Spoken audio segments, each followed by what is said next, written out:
can generate all the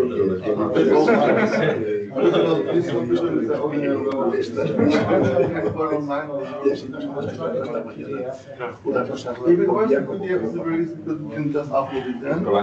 Yes. I was just checking. So, do the microphone work? Yeah, already? Already here. yes, and Can the people online see us? Hear us? Someone can give a hand, thumbs up? Yes. Okay, Yes, we sorry. can hear you. All right. Okay, so what's the best? Good morning, everyone. I'm going to pass the microphone to the host, who will walk us through what's going to happen in the next 5 days, and we have some opening remarks from our host as well. I'll come back anyways, but I'm Yannis Katsafounidis, and I'm one of the co-chairs of VQEG.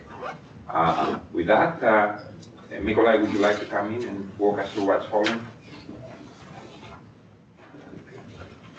Hello, so I'm Mikołaj Leszczuk. I'm the local host from AGH, University of Krakow, from the Institute of Telecommunications and Cybersecurity. So before I go into some logistics, with a warm welcome, I would like to ask some local authorities. Namely, we have two persons there.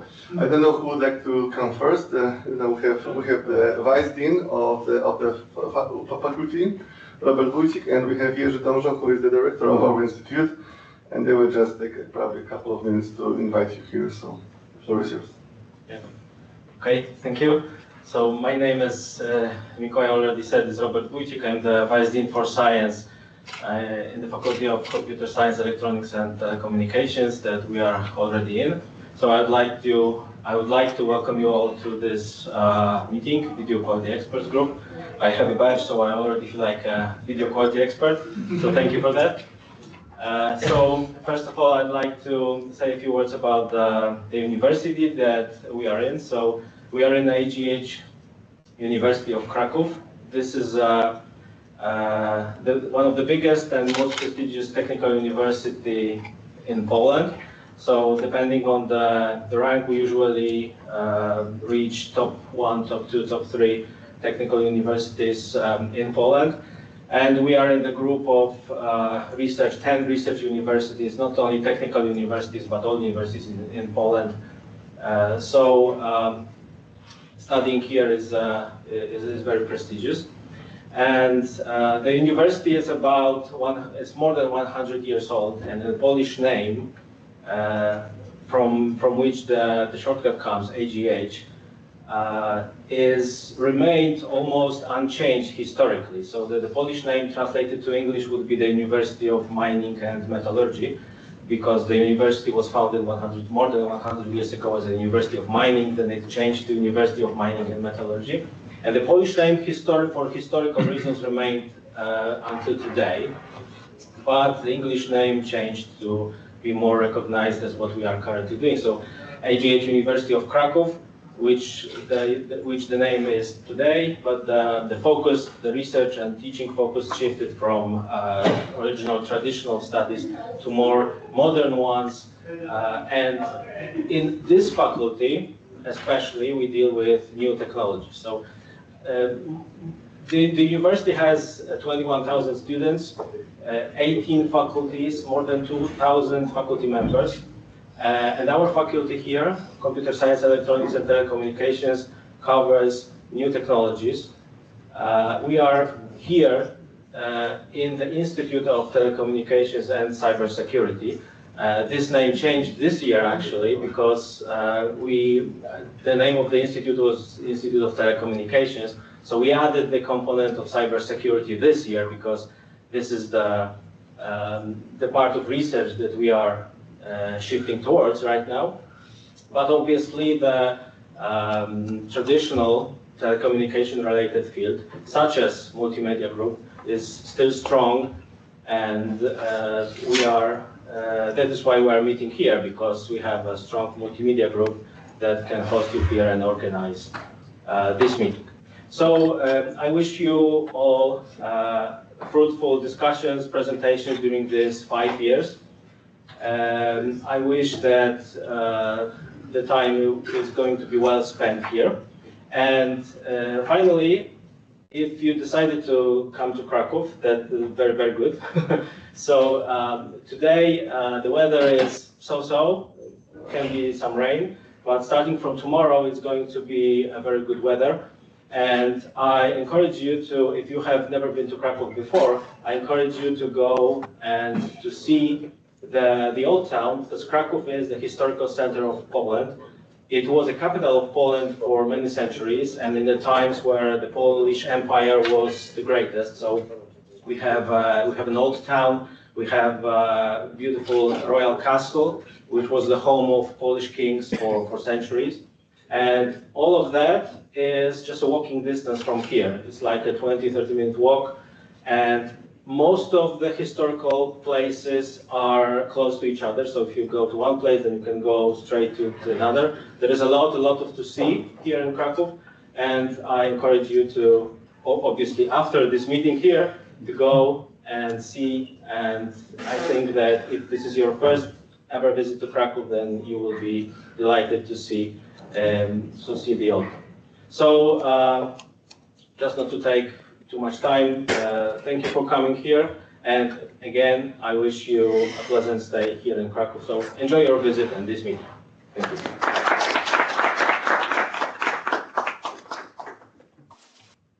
Good morning, my name is Jerzy Domżał. I am director of this Institute of Telecommunications and Cybersecurity. As Robert said almost everything important today, and I don't have so much experience as Robert in welcoming. I have a short note, please let me know to read it for you. So dear colleagues, distinguished experts and fellow quality of experience enthusiasts, on behalf of the Institute of Telecommunications and Cybersecurity at the University of Krakow, it is my absolute pleasure to welcome the video quality experts group back to Krakow for your annual meeting. Standing here on this 18th of May, I cannot help but observe that you have timed your arrival perfectly, and it's very good. In the world of signal processing, we often struggle to filter out noise, but in Krakow, in May, the only noise you will encounter is the trumpet signal from the St. Mary's Basilica and the vibrant energy of the city. This marks the third time we have had the honor of hosting VQEG. In our field, we know that the first meeting is a handshake, the second is a protocol, but the third is a stable connection with high priority. We are delighted that our quality of experience as hosts has passed your rigorous subjective testing standards enough to bring you back once more. A grueling week lies ahead. From now until May 23rd, you will be debating the nuances of bitstream-based models and searching for the perfect objective metric. However, I must insist that you also conduct some empirical tests in real-world conditions. I highly recommend assessing the average opinion score of our local cuisine and the time consistency of our medieval Main Square in the spring sunshine. I should say sunshine. May your reflections this week be as smooth as 5G transition and your disagreements as rare as packet loss in the dedicated fiber core. I wish you a week full of profound insights, fruitful collaboration, and most importantly, zero buffering. Welcome back to AGH, welcome back to Krakow. Let the session begin. Thank you very much for hosting us here. Again, it's my duty as a co-chair of the group. We are delighted. Thank you for the warm welcome. And exactly, I was about to say that AGH and Krakow is central to VQEG. Not just the third, but probably the one with the best memories. So I personally joined the second one. So for me, it would be now the second time. So I can attest to those who haven't been that it's an excellent. The hospitality has always been one of the highlights, the technical depth of all of our discussions. And again, thank you for offering this facility. Thank you. Thank you for the welcome. Thank you. So, let me go to some a little bit more practical information. So first of all, I've just realized that we have this tradition that usually when both Lucia and me are at the same VQEG meeting, one of us has lost his luggage. And now it's not the case because we are locally, so both our pens and everything is here. That's great. Kind of unusual. So yes, this is the set of some very practical information. I will try to make it fast, but I think you might be interested in some of the things. How do I switch it? I think you have to switch to the Okay, good. So basically today, or actually the whole week, we are meeting here in these two rooms. There's some more people coming. Hello, Alex. So it's building B9, rooms 207, 208, because there are two connected rooms here. We start every day at 9-ish, let's say, and we plan to finish 5:30. But as you know, in VQEG it's quite volatile, let's say. And of course, this is also the hybrid meeting, so people are also online. I think more people are online than actually in person here, what is normal as for VQEG, as far as I remember. And of course, we always, when I give times here, this is always Central European Summer Time, okay? So it's like GMT +2, or the Universal Time +2, because it's +1 from the UK, +1 another one, because this is summer. All this information you can also find at this webpage. So yeah, if you want, you can go there. Okay. We would like to ask you for the registration, because also we need to have your permissions if we share some pictures from this meeting, because we have this European GDPR regulations. So if we share some pictures of you, or if you take some pictures, we have to have your permission. Okay, so please, unless you don't want to be pictured, which is also possible, please register there and tick, the box allowing us to make pictures of you because of the local European regulations. Okay, it's also related to the registration of your voice. So it's not only image, but it's also your voice, whatever you say, because it goes online. And I think we also have the Mateusz, correct me. Do we have the recording turned on already? Yes. Okay, so actually we assumed you're okay with that, but if you are not, then please mute if you don't want to be recorded. Okay, and also it's also important just to collect, the information. So the meeting rooms are always here, and if you have any problems with the logistics, you can always ask us, the organizers. We have the AV setup here, so remote people can hear us. We should be able to hear them. They should see us. We should be able to see them as long as they switch on their cameras.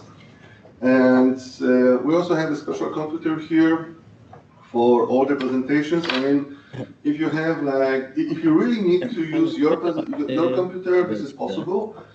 But if you have just plain slides, please, send them to us, or you can even upload them probably directly to the SharePoint folder, which is publicly shared, and we'll play all these presentations from here, just from one computer. That will allow for avoiding problems like no signal because your computer doesn't work correctly with the monitor. Okay? Yeah. Yes, Pablo. Most people are saying that if you could share the slides on the Teams. Oh, so they are not shared. Sorry. I think that should be shared right now. Okay. Yes, ask someone to confirm the mode. It's shared. Yeah. Okay. Thank you. Thank you. Okay. I think it doesn't work again. Okay.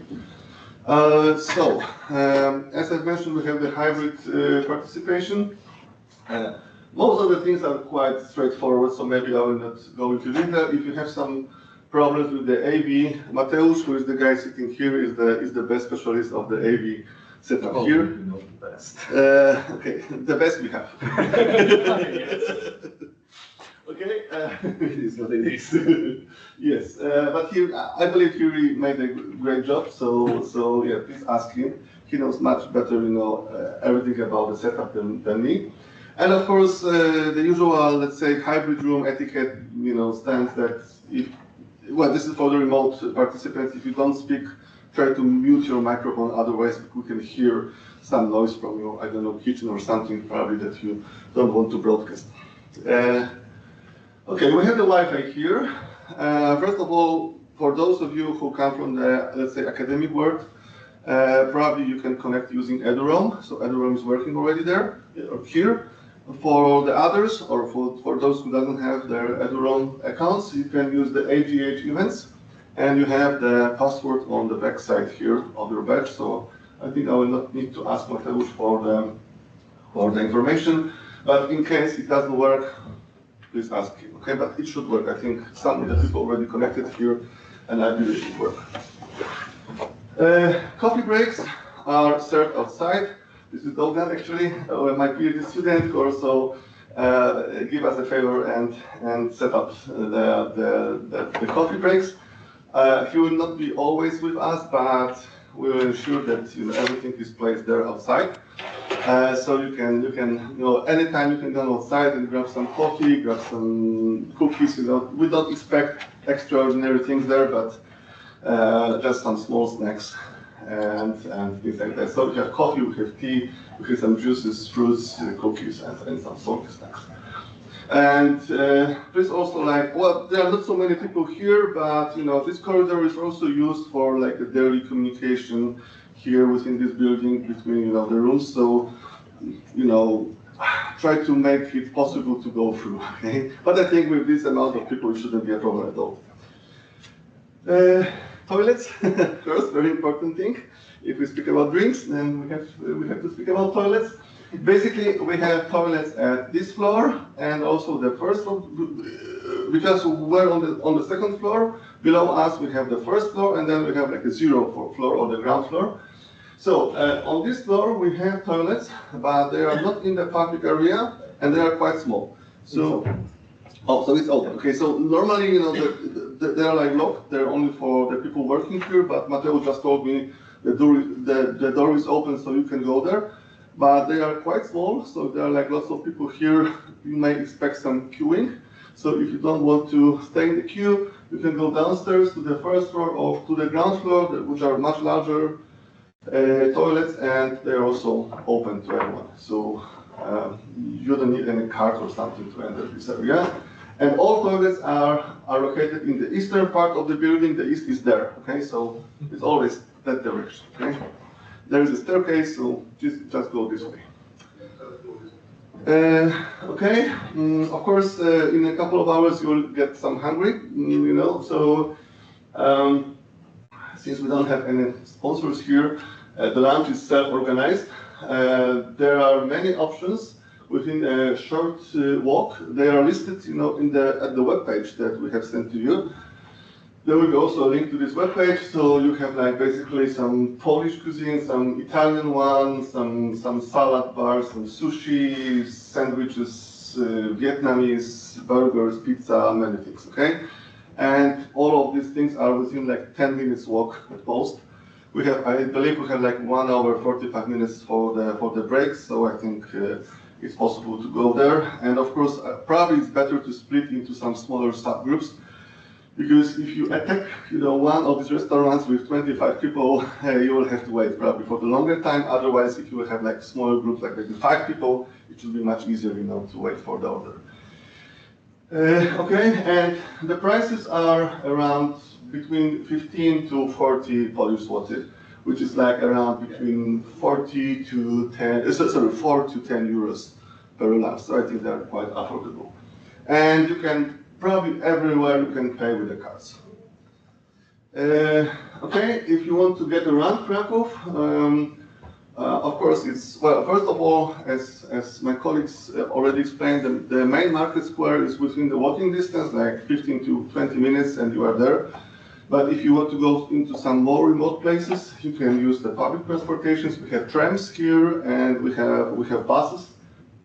And Well, you can use Google Maps and Apple Maps for selecting the road. But if you want to buy tickets, we rather recommend you the app that is called Jak Dojadę, which is the Polish app. Well, it's also in English, but it's basically serving for Polish public transportation in the whole country. So you can both, select the road, and you can also, pay for the ticket there. So you can, like with the Apple Pay, for example, you can pay for the ticket. And of course, we also have taxis. We also have Uber, Bolt, free now. So your app should probably work here as well. Okay. We have an official dinner at Wednesday. The plan is to meet at 7 p.m. at Panorama Forum.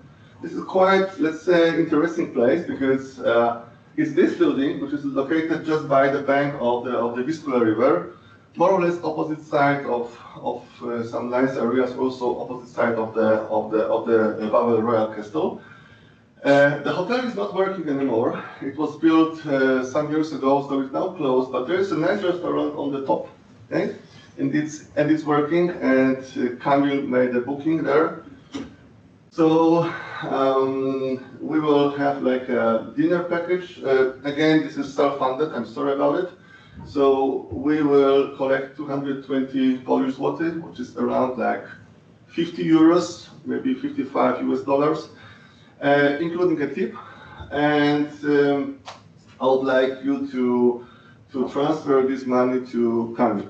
So you can do this using Revolut. I think many of you can use Revolut, or you can use the normal bank transfer, like even bank transfer. Of course, we can also collect cash if you have cash, but well, wire transfer is probably easy, but of course we'll handle cash as well. This is not a problem. So you have this link, also the QR code, and one more important thing is please register for the social dinner today, because we have to finally, acknowledge the menu, because there are some vegetarian options and some meat options. So please select what you like to eat. Okay.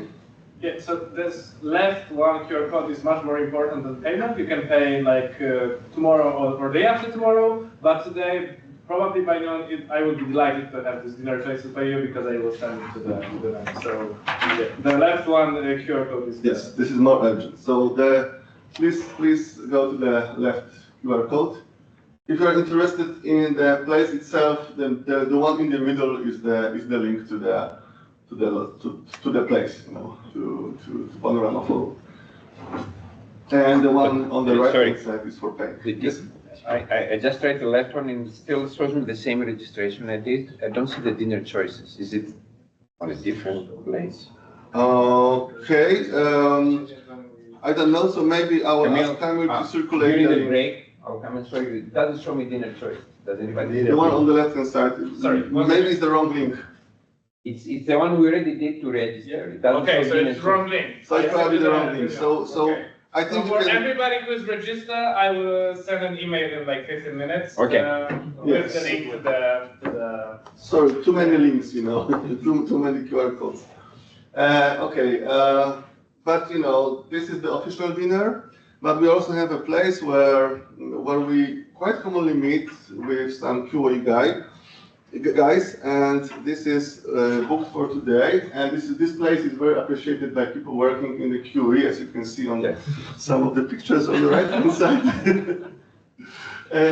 Yes, but unfortunately Patrick is not today with us, but at least we have a picture of him. So we have, AGH is quite unique because we have our own brewery, our craft brewery. And it's located something like 10 minutes walk from here, in a place called Club Studio. And I made a booking at 6:30 for today, for around 25 people. And whoever still have enough energy after Monday and wants to join us, please go there. It's also self-funded, but one thing is that we have the discount there. So always, if you buy a beer, approach me or any other organizer, and we'll arrange you a discount. And I will probably leave this building around 6:15. Okay, so whoever wants to go with me, maybe also other colleagues from AGH will join, then please just be in front of the building 6:15, and we can go together. If you want to join later, it's fine, you can just go there by yourself. I mean, it's nothing like, you know, you have to be on time. You will just lose the first beer. And there is also some food there, mainly like pizza, but you will not be hungry. Maybe not like a very great cuisine, but the pizza is okay. Yes, and yeah, so you can try the AGH own beer. And for the other evenings, as usual at VQEG, we also plan to maybe offer some other activities, and of course Kamil will be the main person to organize this, but I believe it will be announced on Tuesday and also on Thursday, and if we stay here until Friday, because it's not yet confirmed, then probably also on Friday. But Tuesday, Thursday for sure, so I think Kamil will announce it tomorrow. For Wednesday we have the official dinner, so we don't have this, let's say, more unofficial meeting. Okay, then the local contacts. I mean, those who are responsible for the organization here are Lucian and me. Of course, you can always approach us on WhatsApp. I already gave my number here, and I think you also have our numbers. And also we have like 3 more colleagues, which are my PhD students. Is Dogan again here? Is Abageti, who is sitting there, okay? And Said is not here because today he has a presentation at some other university, but he will join us tomorrow, and you can always, you know, call them or mail them, and they will support. Avete capito? Praticamente come se io potessi selezionare le vostre pubblicazioni. Yeah, for some emergency, Voi potete pure of course, metterne 10. the 112 number, I mean, the European number works here. Please keep in note that the currency here is not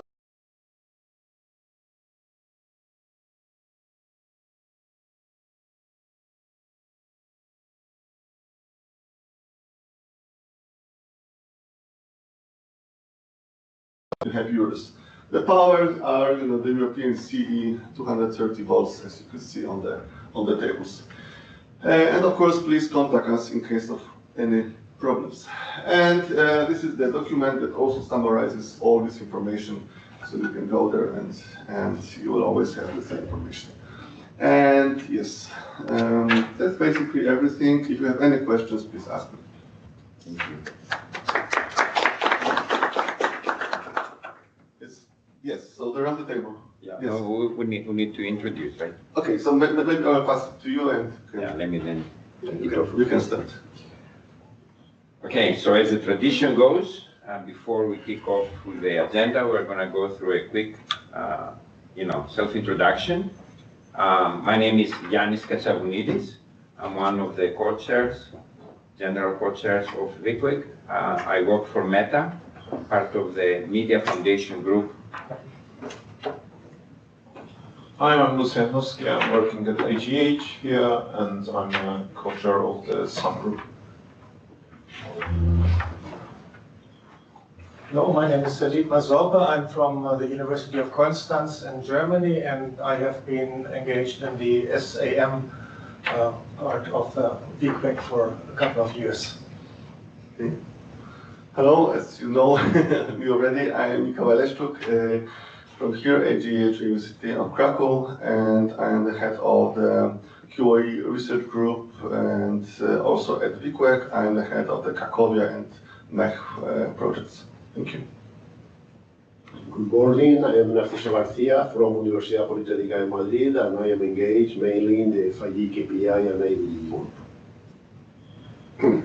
Hi, I am Pablo Perez from Nokia Extended Reality Lab in Spain, and here I'm chairing the 5G KPI group. Hello everyone, good morning.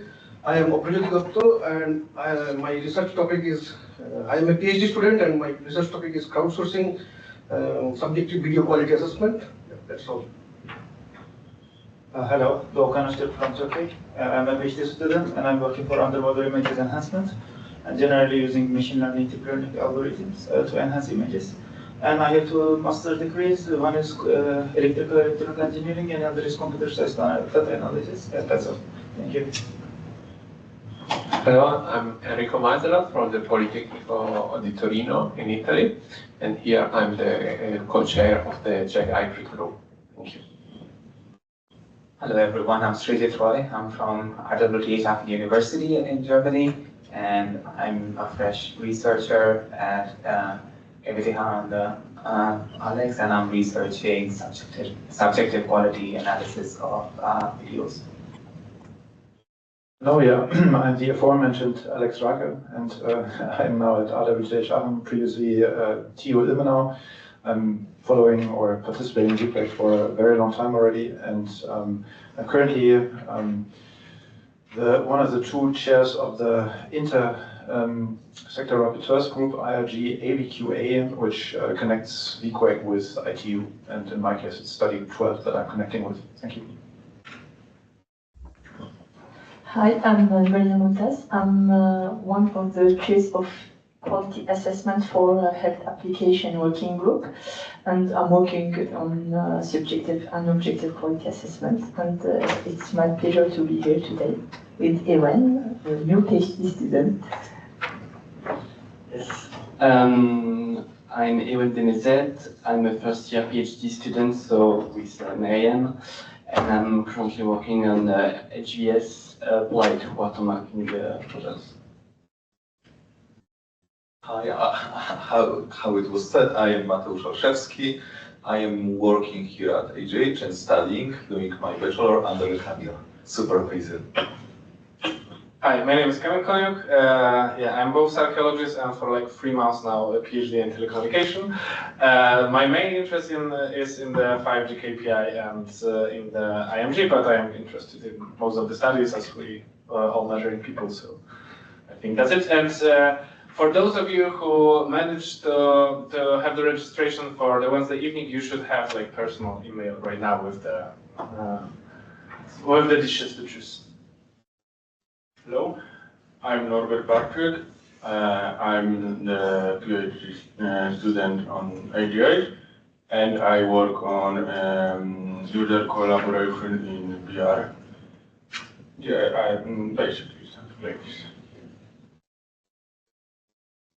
Hello, I'm Michał Wierzchoń. I'm a cognitive psychologist, and I study subjective experience in the context of consciousness. And I think like 8 years ago or so, we started collaborating, trying to use what we typically apply in the context of the psychophysical studies in psychology in the context of visual experience, developing the methods with Lucian. So happy to be here, and hopefully our experience will help you as well. Maybe we can go online. Online, yes. So for the people who can hear us online, maybe I'm going to start with Cell. Yeah, hello everyone. My name is Kjell Brandström. Cell, wait a moment. You need to put the volume higher. Just a second. Try again, maybe now. So. Okay, can you hear me now? No, wait a moment. Still, we need to. Let's try one more time. Hello, everyone. Can you hear me? Better. Okay. My name is Kjell Brandström. I am one of the co-chairs of VQEG, and I'm really sorry to not being able to be in Krakow this week, but for private reasons I need to be at home this week. Otherwise, I've been to many meetings for a very long time. I work for RISE, Research Institute of Sweden, as a researcher. So, just a thing here for us online. I mean, in the personal presentation, we didn't see anyone that was speaking. So, in interaction with us, would it be possible to either redirect the cameras or have people being on camera, and we online could have the camera on when we are speaking. And at this point, maybe we don't need to share the useful link because it may be better to see people's faces.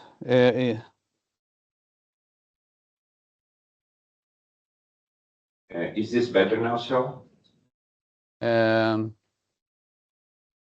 Yeah, now, yeah, it's better. Yeah, so we'll also make sure then, thank you for this hint. Maybe we can ask the presenters, of course, to step up to the podium there. So we're going to have the camera. Now it's the opening, right? But later on, we're going to follow the protocol that we're going to have the speakers sitting there. And perhaps at that point, they need to share their presentation, right? But we're going to make sure that the camera will capture their face while they're talking. Would that be okay? That would be okay for me if it works technically on site. We'll find a way to do it. Thank you, Sal. And again, I'm not really sure what order to follow, but I'm going to go based on what I see there. Or maybe a trick. The trick has been done before is that everyone raise their hands and then we take them down after the presentation. And I don't raise my hand, so I'm just. You're the co-chair, therefore by default you have the priority there. But I do see now the line. Thank you. So I'm going to go with Lohi. Okay. Hello, everyone. Here is Loic Fortier from the Politecnico di Torino. I am assistant professor. I have been working on, let's say, quality of experience assessment now for, I think, 6 years. And my main research focus is on modeling the individually perceived quality using machine learning techniques as well as statistical methods. So very nice to be here once more for the VQEG meeting. Thank you. Thank you, Laurie. Now we have Natalia. Hi, everyone. Sorry, I couldn't be there in person. I am from AGH University, so technically I should be there.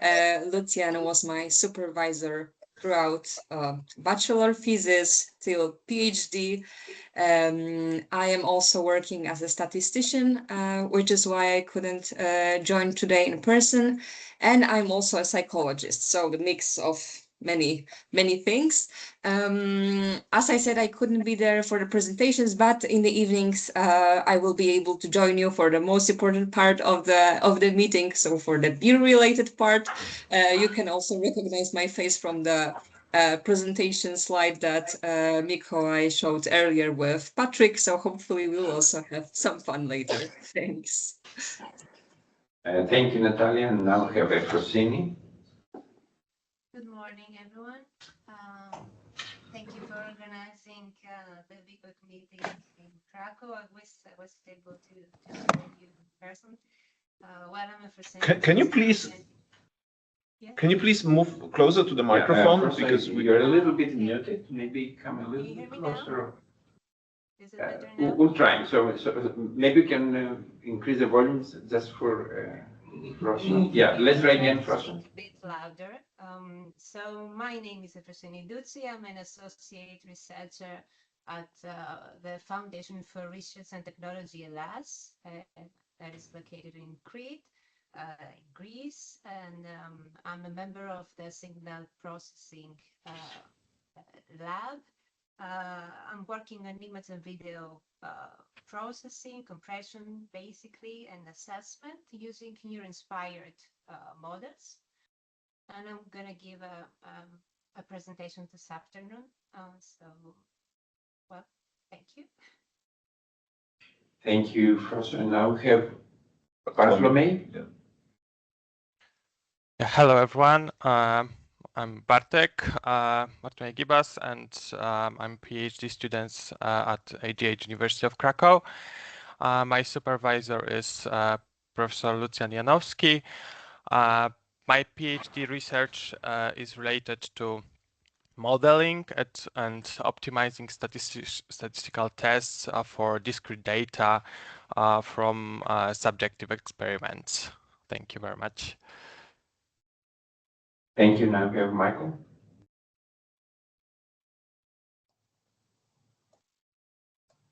I think we have someone, skipped someone, right? Oh, my apologies, yes. It's all good. Hi, everyone. Saman? Yeah, sure. Hi, everyone. This is Saman. So I'm from Sony PlayStation, part of R&D group here. And I'm also at VQEG, so I'm a co-chair of ETG group. So I'm glad to see you all. Thank you, Saman. Now I think we have Michael. Yes, hello, I'm Michael Seufert from University of Augsburg. I've been very active in the comics community, researching on video, QE and QE traffic management in the maybe last 15 years, I'd say. It's the first time I've been to VQEG, so it's a great pleasure for me to be here. Yeah, thanks. Thank you, Michael. And now we have Jesus. Hello, my name is Jesus Gutierrez. I'm associate professor in Universidad Politécnica in Madrid. I'm one of the co-chairs of the Immersive Media Group in VQEG, and I have to teach today, so this is why I'm not there, but I will join you tomorrow there. So, hi. Thank you, Jesus. Looking forward. And now we have Mohsen. Hello, everyone. My name is Mohsen Janadele. I'm an independent postdoc at the University of Constance, and I have been working in image and video quality assessment, and I have my own DFG-funded project on first period was on video quality and image quality, right now fine-grained image quality assessment. Thank you. Thank you, Mohsen. Now, Naeem. Hi, good morning, guys. Thank you very much, Yanis, and the host as well. Sorry, my camera is not working. Somehow I have to restart my laptop. But I'm a professor of AI and computer engineering at University of West of Scotland, and I am affiliated with the VQEG from last 15 years. So, and I think so now we have DOE as well, so maybe we can discuss about the VQEG e-letter or some more publication in the later session. Thank you. Thank you, Naeem. And now we have David. Hello, my name is David Juszka. I'm assistant professor at AGH University of Kraków. I will join you, but today morning I have some duties, family duties to be done because of transition to another babysitter. So please forgive me. I'm working also as a lawyer. Defended my PhD in legal theory. I'm attorney at law, so I will be interested also to support you in any issues connected with law. Here at AGH University, I work with Mikołaj Leszczuk. We are working on video quality, especially on AI content and any criteria to assess this kind of content. So yes, we will talk this afternoon. That's all. Thank you. Thank you, David. Did we miss anybody? Okay. I think there are some people that has not been presented. So maybe those that has not been presented could raise their hands again. Yeah. I mean, Actually, has not been on. I don't. Some Van Dam. I don't have access to the quiz online, so Sal, if you see somebody that you feel we missed, please. Yeah, then Shuli, are you there? Yes, I'm here. I can hear you. Could you introduce yourself? Yes. Hello, everyone. My name is Charlie Lee. I'm with the Yonsei University, Seoul, Korea. And I am the rapporteur of question 19 of study group 12. Thank you very much. Thank you, Choki. And I think I see Sam Van Dam.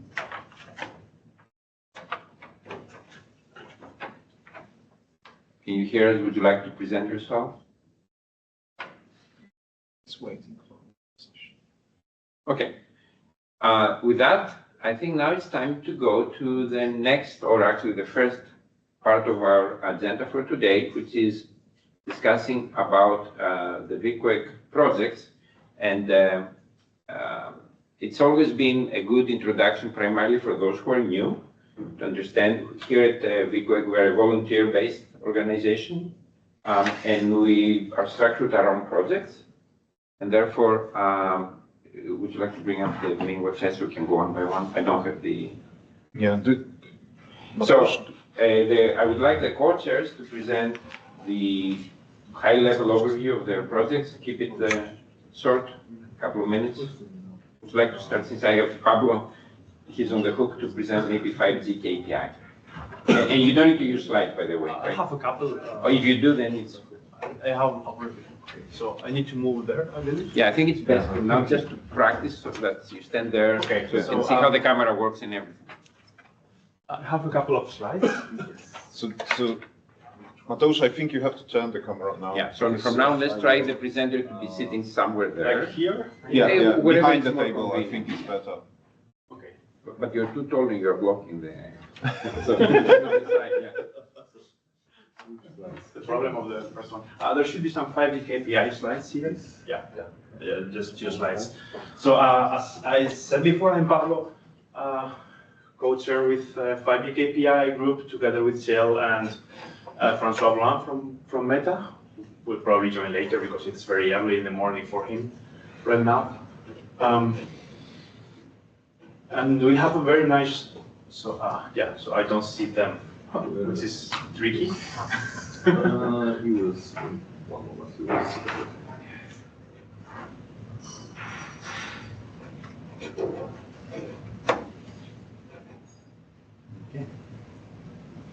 Okay, do remote see Yeah. as well? Okay.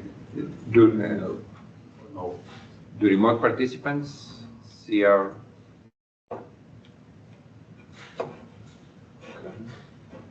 The slides are not shared. Okay, we are working on that, I think. Yes. No. How about now? No. Now it's better. Thank you. Okay, so 5G KPI is the group about connecting the human with the networks. So we started the relationship between the KPIs in the communication networks. We started by 5G. We have a bias to 5G, but it's not really only 5G networks. It's telecommunication networks and the QoE of the video services on top of them. So we try to close a bit the gap between the multimedia community that we mostly belong to and the communications community that we are connected to somehow. As I mentioned, we are 3 people sharing the activity, Shell, Bruce from Rise, François Blanc from Meta, and myself from Nokia. And we've been working in the group for a few years now, but our most recent work, as you probably know, because we have been telling about it for the last few meetings, is the white paper on the qualitative experience aware management for collaboration between networks and application providers, which is finally published with the first DOI from VQEG ever. So this is, I think, a nice achievement from many points of view. And the next steps will be discussed in the Thursday session. And we go to the next slide, please. So we have a very nice session on Thursday. We are taking over most of the day for us. Okay, there should be another slide. Okay, yes.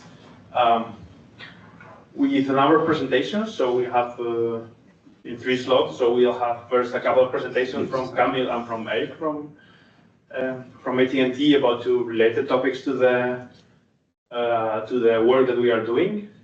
Both of them have been contributing to the work anyway, right? So it's not like, but they don't come directly from the work itself. The work itself will be discussed in the other 2 slots. So first, there will be a short presentation about the status of the white paper, because we, again, already discussed and presented the topics in a couple of meetings. And then there will be a number of presentations about next steps. So first, there will be a lot of short presentations of different potential ideas that could be used for next steps. We have many contributions, as you can see. And in the final slot, there will be discussion, mostly on 2 ideas for potential continuation. So first is a small, very kind of dedicated contribution to IT/UT recommendation on QoE related definitions. There's work stream. So it is a recommendation, which is this G10 P100 or the other way around. I never, which is where the QA definition is. It's already been discussed in ITOT question 2, and we want to contribute there because we've done a lot of work on the topic, and there will be a short discussion or a discussion maybe on the contribution that we are going to write together. And then as potential next steps, there's also a proposal that we are preparing, but we want to discuss with everyone to see if we can do some joint work or validation work of the ideas of the white paper. And finally, a couple of short liaison statements to ITU and to the telecom infra project that will be hopefully presented and agreed. And actually, I would like to share, but I need to share from my computer. So maybe we can do it later at the DOI session or whatever, or the admin session, so that I don't break it here. So I think that's it. Thank you. So some. So may I just break in? Yes. Yes, please. I just maybe we can take that after this project presentation. But we should review if there are any changes to the program. And I mean, we have one request at least I saw on email by Matthias, and maybe there are others, but we should do that early and also decide on Friday. But maybe we can take it directly after these project presentations. Or all project presentations or this project presentation? Either way is fine with me. Maybe we can go through the project presentation and then take the schedule changes directly after that. Thank you, Shel. Yes, I was about to say that. Thank you for keeping us honest. We should do the project, the agenda or the schedule review as soon as we do the project overview. What do you say, so? And anybody who has a request to change, please check in the meantime the schedule. If for some reason that doesn't fit, let us know. We already know about Matthias. Anybody else, please let us know. So we're going to do it right before we break. Okay, back to now Lucian to talk about SAM. Yeah. So SAM is a statistical analysis method group.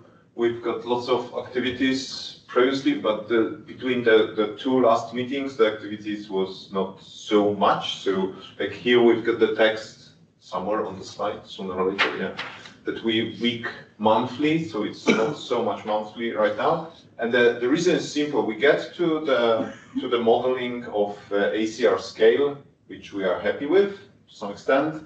Maybe not fully happy. We are still working on that a bit in a subgroup, but to some extent we are happy.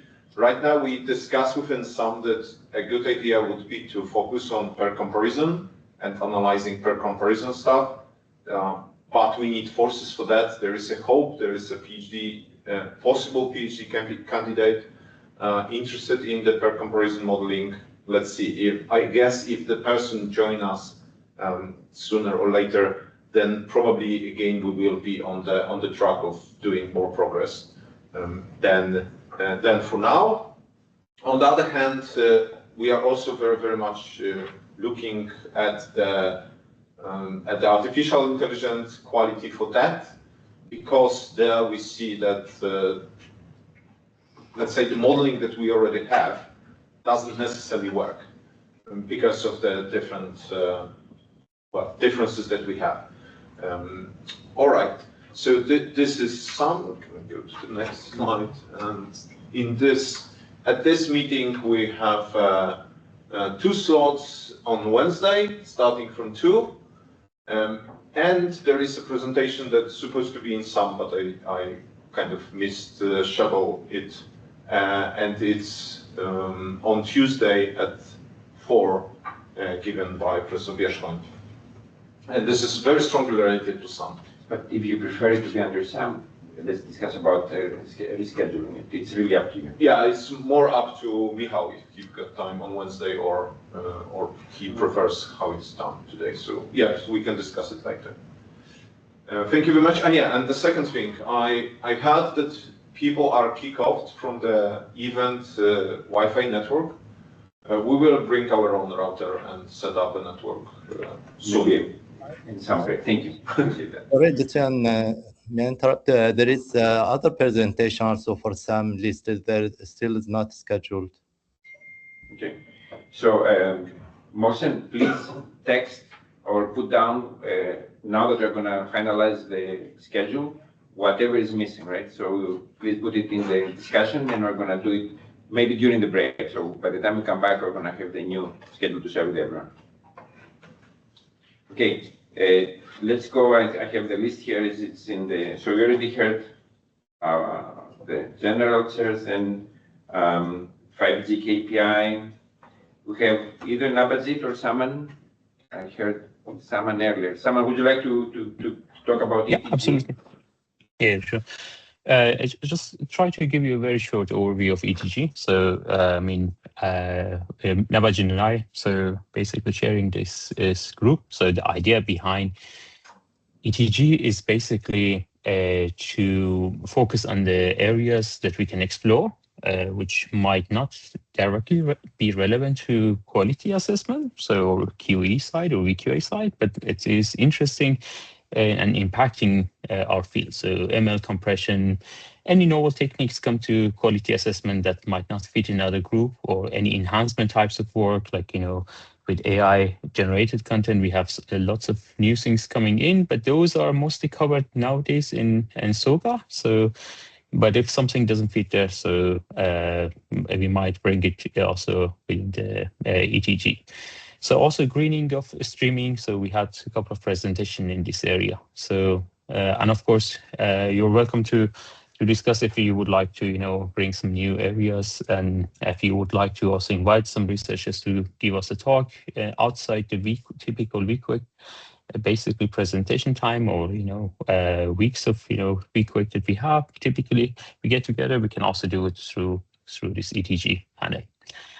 So last meeting, for example, so we had a couple of talks, and JBET call, for example, from Matthias, and evidence for video compression with capability beyond VVC. We had non-aligned reference, you know, image quality assessment. So, and we had some perceptual, you know, similarity metrics with image and videos, which was like the two last was more like about novelty of basically ways of, you know, dealing with the quality assessment.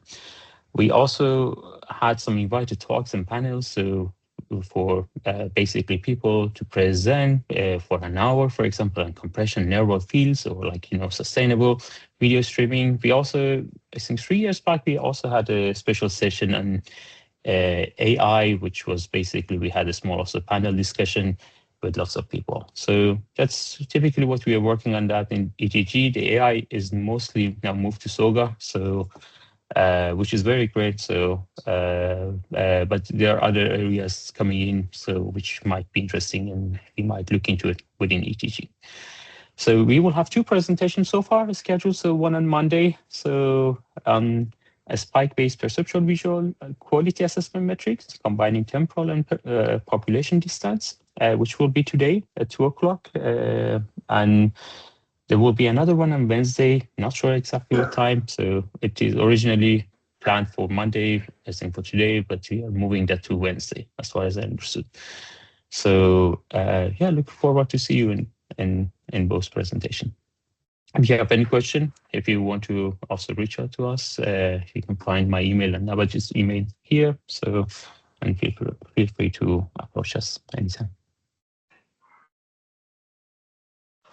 Thank you, Sam.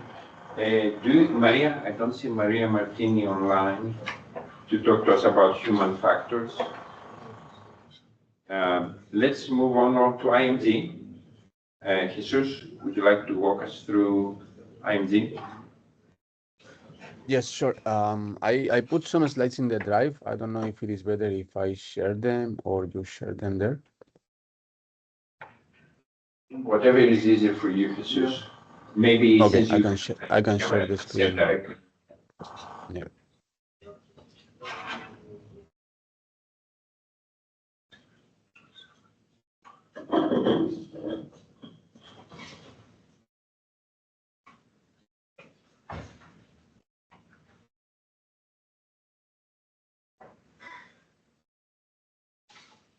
Okay, I suppose you can see the slide. So the Immersive Media Group is the group working on quality assessment of immersive media, including, we worked on 360-degree content previously. We have been working on extended reality in the last tests. Also, we welcome presentations on any other type of media related to immersive technologies, light field, 3D content, meshes, point clouds, etc. Our goals are to baseline quality assessment of emerging immersive systems, to provide data sets of immersive content, and to provide guidelines on quality assessment, both subjectively, which has been mainly our activity up to now, and also objective metrics. The activities, as I said, we have been working, we did a test plan, and it's ended up in a recommendation of a quality assessment for 360-degree content. Lately, we also worked on a test plan on evaluation of immersive and interactive communication system that also ended up recently in another ITU recommendation. And we are still planning to analyze some of the results that we gathered there, and also probably in this meeting launch any other joint activity that can be of interest of the group. Please join the Reflector if you are not already there and you are interested in these topics. And for any questions, you can contact either me, Marta Orduna from Nokia, which is also co-chair, and Senson Chen from the University. So our slot will be tomorrow on Tuesday, and we have 3 presentations. One is related on robot and avatar-mediated communication, another one on multi-user virtual reality, and I have just added one, will be very short, and it will be fitting the schedule to talk a little bit on possible next steps of joint IMG activities, since we were not very active since the last meeting, and probably it's a good opportunity to launch new activities. So this is all from IMG. I have a couple of slides for the SIGMM records. If you agree, I can do it fast now, so I cannot break it down later. Sure. Go ahead. So ACM SIGMM Records is a newsletter that is provided by the Special Interest Group in Multimedia by ACM. And they provide us an opportunity to publish information about what we are doing in VQEG. It's available as a newsletter with an ISSN in the library, and also the ACM Digital Library. There are different sections in the records, and 3 of them are related to standardization. One is MPEG, or from MPEG, one from JPEG, and another from VQEG.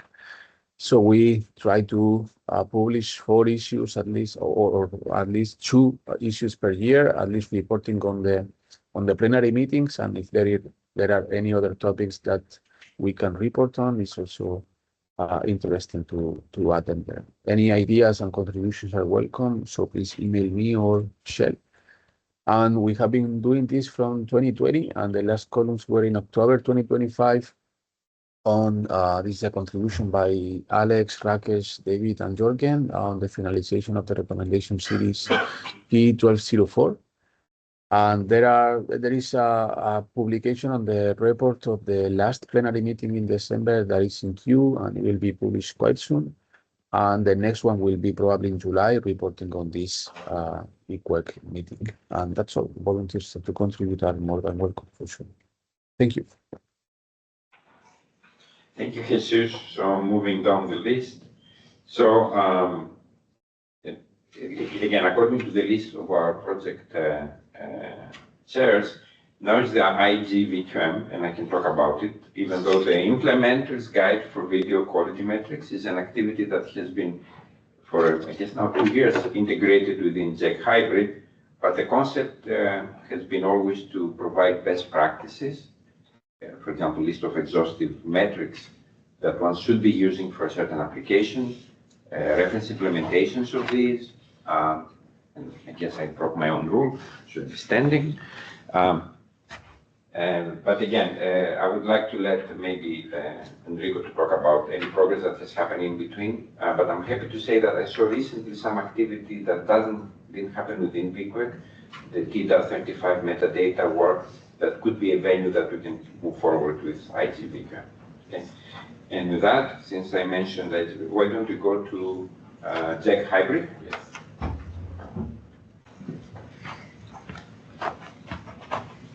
I looked some slides just a couple of minutes ago in the shared folder. Okay, so easiest probably to share the atoms. So it's easier if I should share the Okay, there's not a microphone.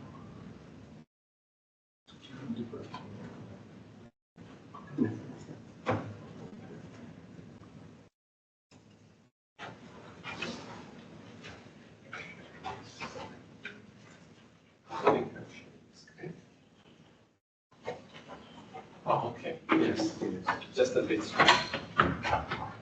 Okay, so about JEC hybrid, actually, I'm one of the co-chairs, and actually, I mean, the original, the history of JEC hybrid was actually to develop a metric and so on, but you know that in recent years we shifted towards more research-oriented activities, and in this meeting we will have two presentations given by Loic and another guy is a student of Markus Barkowski, with which we collaborate a lot. I mean, he was not able to attend you know, the recent meetings in the general meetings of VQEG, but I mean, we have I mean, calls very often with him.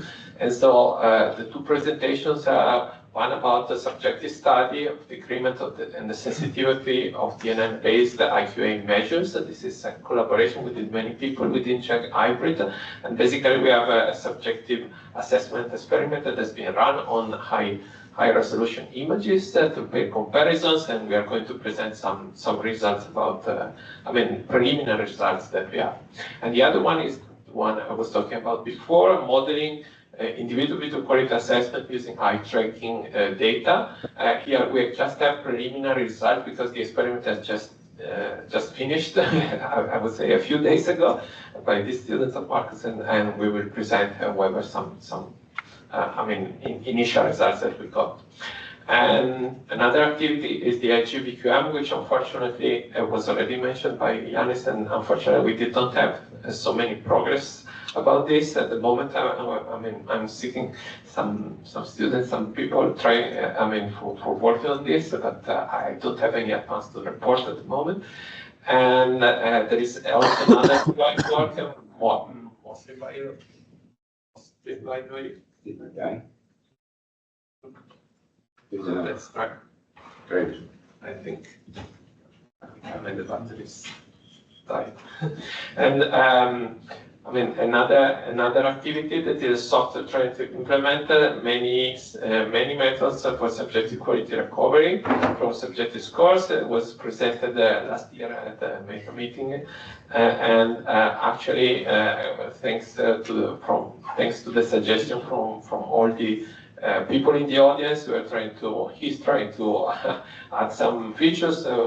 Like trying to understand which model is the best one for subjective recovery given the data set that you have, and the possibility maybe to exclude some opinion scores from this processing.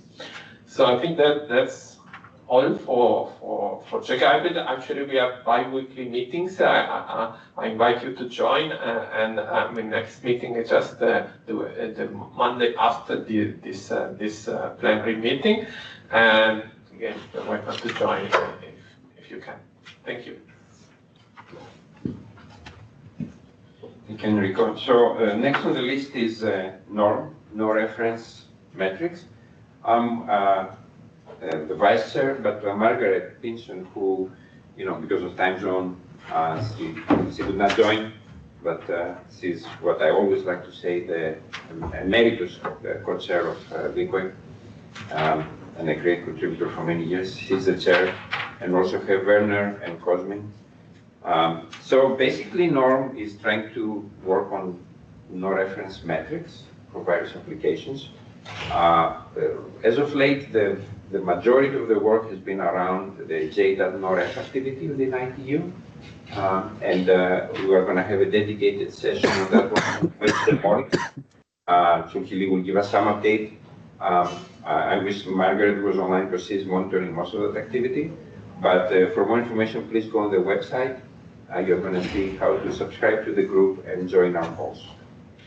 Okay, with that, we're moving on to the next one, which is Cracovia. Nikolai. Thank you.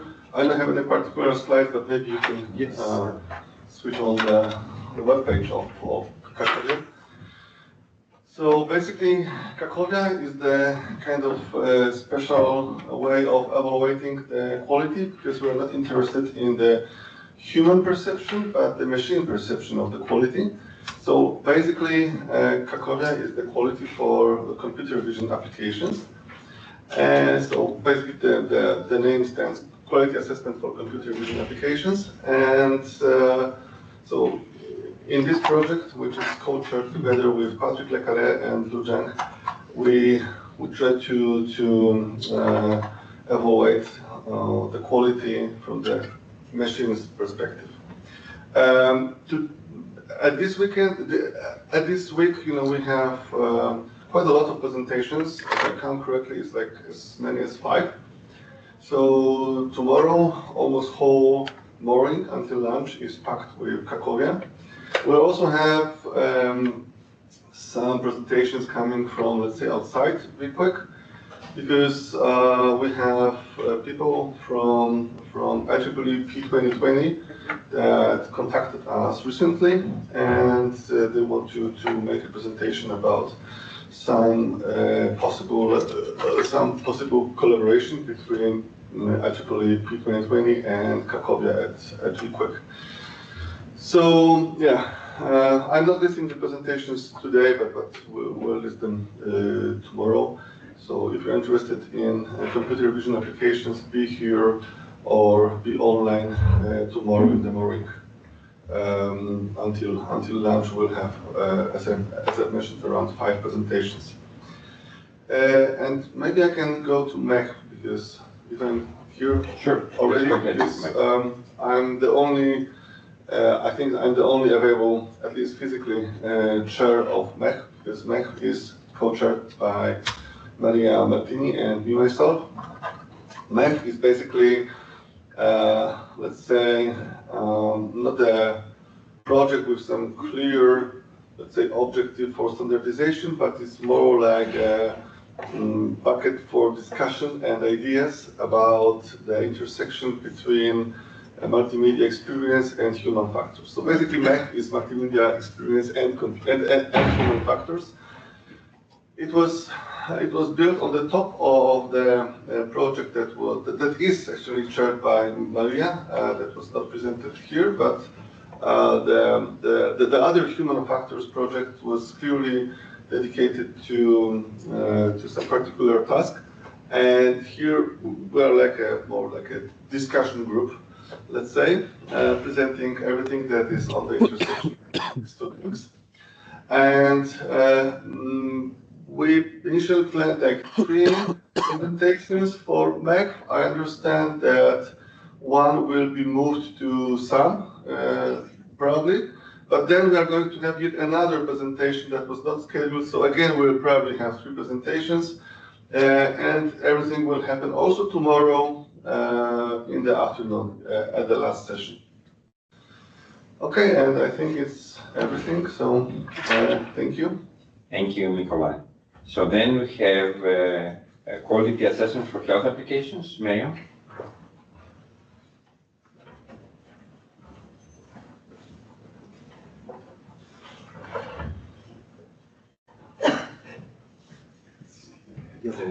So, yeah.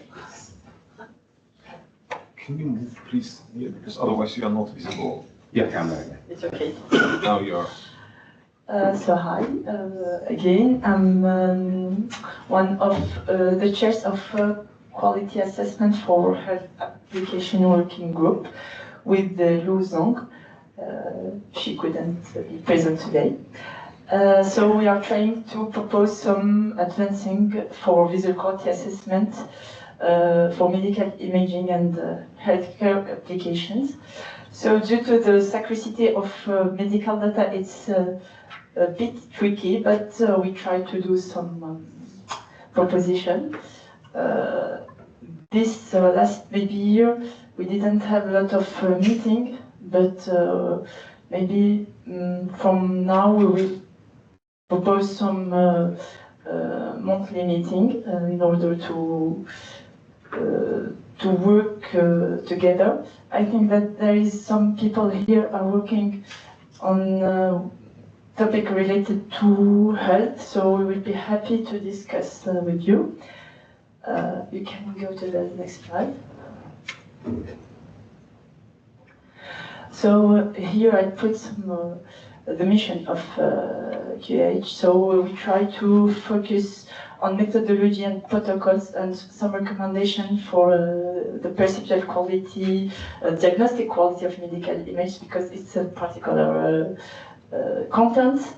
So the aim is to assemble maybe some existing data sets that are publicly accessible, which is not easy, but there is some data sets that was proposed in the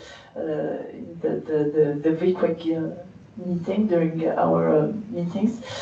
And we try to define some suitable experimental methodology. So we worked a bit with Maria Martini and Aladdin Chetwani and Rafael Rodriguez. Yeah, I put other, okay, it's okay, but I put latest publications.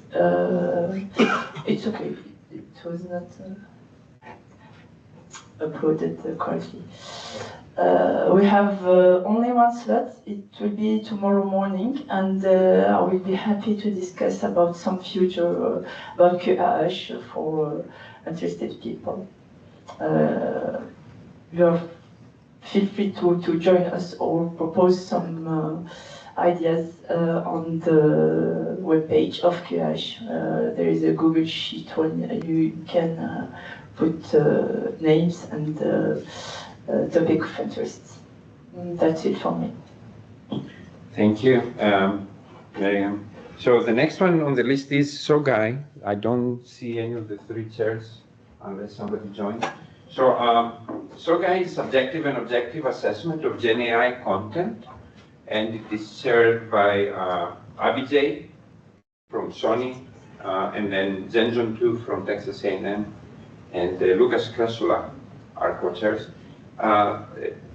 Very high level, it is essentially what the title says, right? So with the evolution of generative AI, there is a corresponding need to do the subjective at first, what questions you're asking, and then objective, ideally later on, quality of that.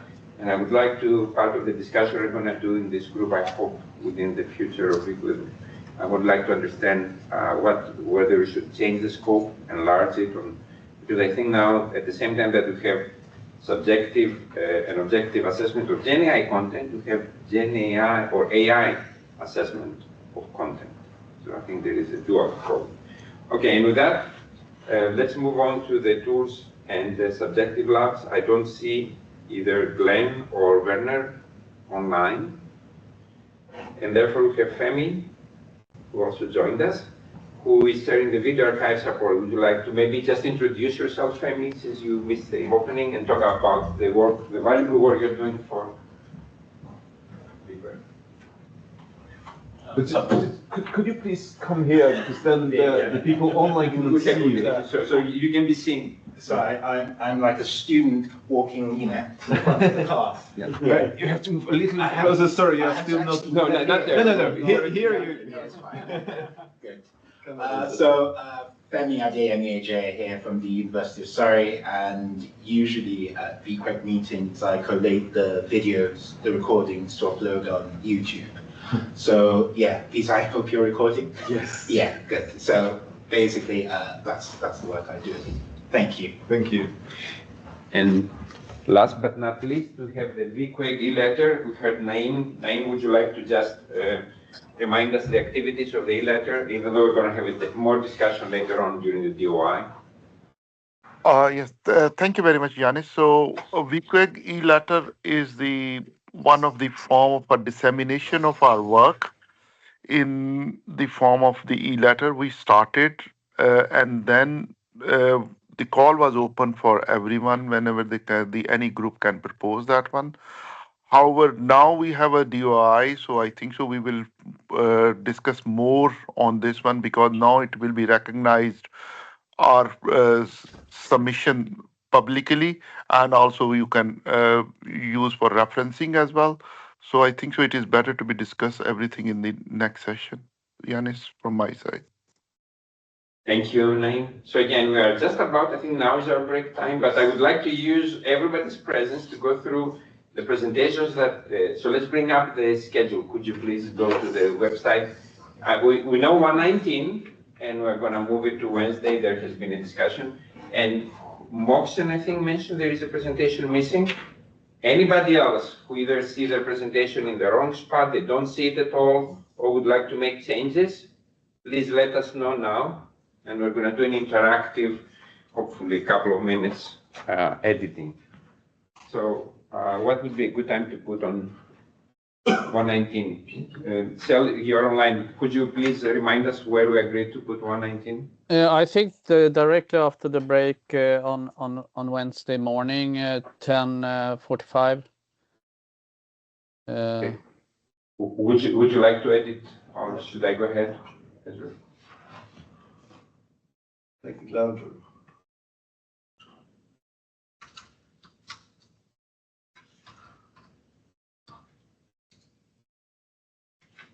All right, very good. And then let's remove it then from today. And then Moxon, do I remember correctly, Moxon brought up a presentation that was not scheduled? Well, there are some presentations. I mean, from 1:33 until the end, they are not scheduled yet. All right. But there is like 6-7 presentation there.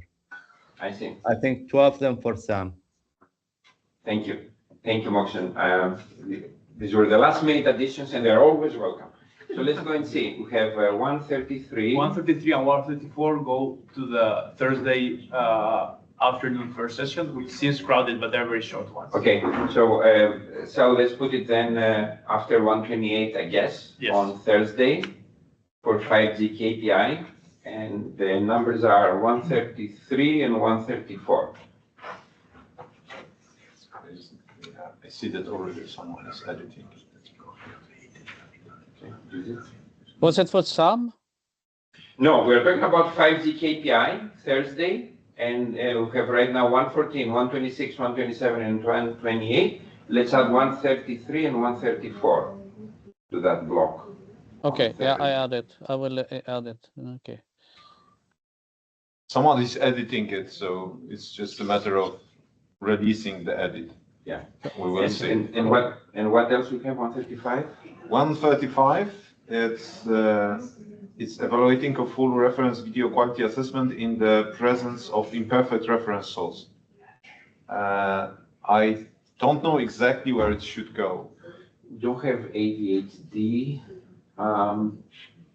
And not know the availability of the presenter. Exactly. Its affiliation, LFG, AccuVerb.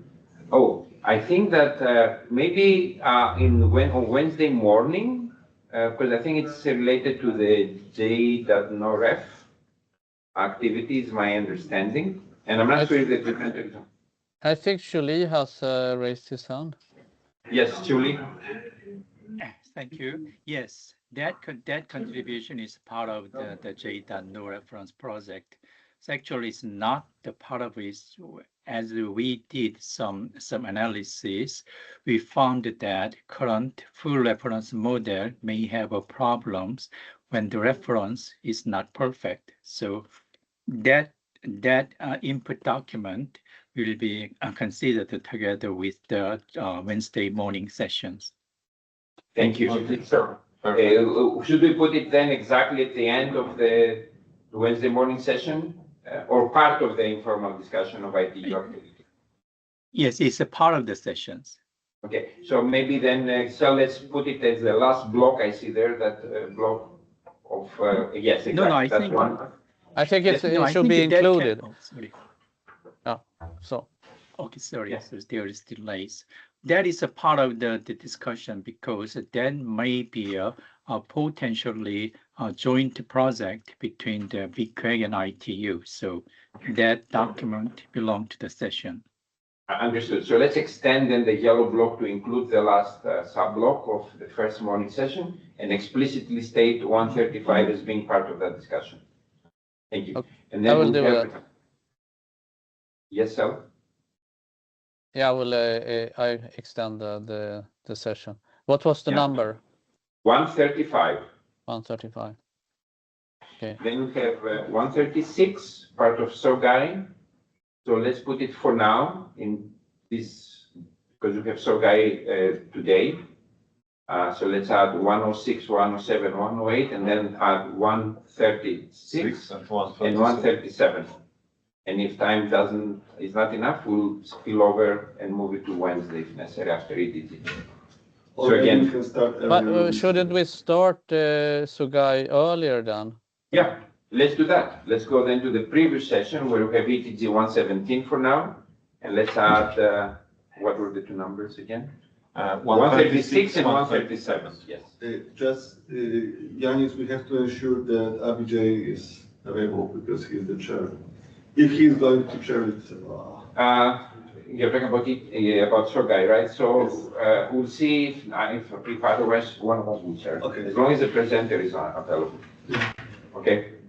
And with that, are we missing anybody? Are we missing? Well, we have another presentation. There's no number. 138. From Moxon? Yes. Sam. So that will go then to the SAM session, which is Wednesday afternoon. Yes. After 1:30. Was 1:32 perhaps the one that we talked about? 132 is the, I'm just not sure if we fit it in the previous part or the other. So that is why I put it in the brackets. But basically, we can add but one. The bottom line is that we have 138 as well, right? Yes, 139.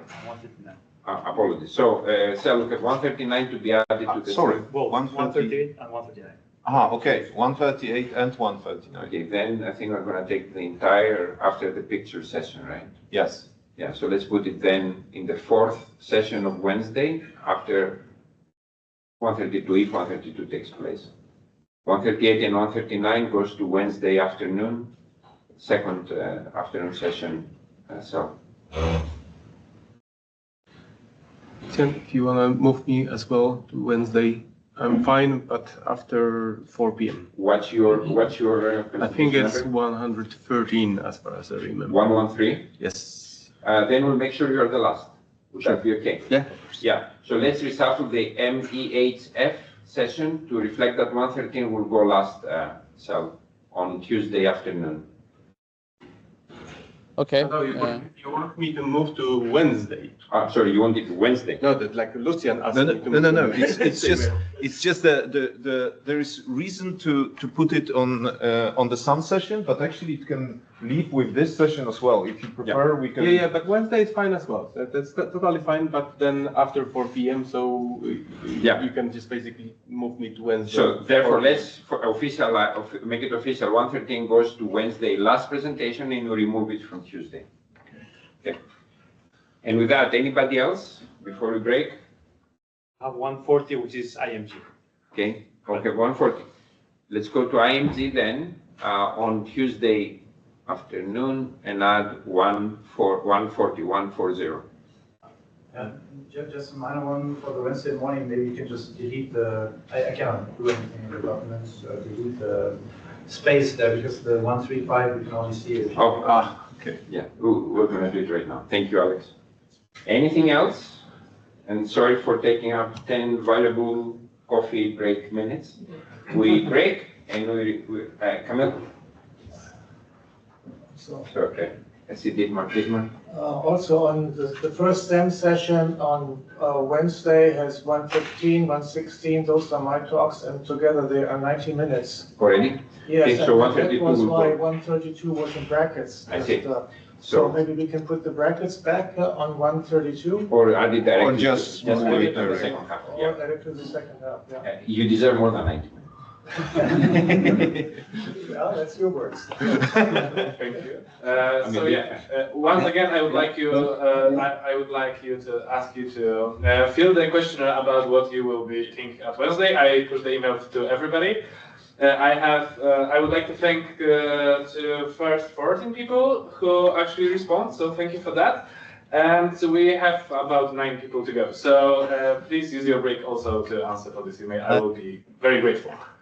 Sorry, that if you look to the time that requested by the author for this, the second sum, like for 132, 38, 138, 139, and 113, then they would not fit in the 1.5 hour. Okay. So maybe it's better to move back in the 113 back. Sorry, Michal. Whatever you prefer. Moxen, is 132, 138, and 139 fitting? If we move out 113 to Wednesday the way it was before? I didn't look to 132, 138, 38, we need about 40 minutes in total, maybe 139 requested 25 minutes, 132. That should be good. We don't have another option then. Yeah. But I mean, there are also times. Yeah, they fit. If this is 3 only, they fit. Okay, we'll make it fit. So can Sam start earlier? I mean, we have time before lunch unscheduled. Yeah, we can also do that. If there is a preference, please 132, 138, and 139, we can move 132, for example, in before lunch. Yeah. Okay, so break time. Let's try to be back so we can be on schedule 11 o'clock, right? Local. No, sorry. No. Uh-oh, we only have 5 minutes? Yes. I think we should just, extend for... All right, by popular demand, we're going to extend by 15 minutes our coffee break because it starts right now. So make sure you are back on the hour to continue our DOI admin discussion. Okay.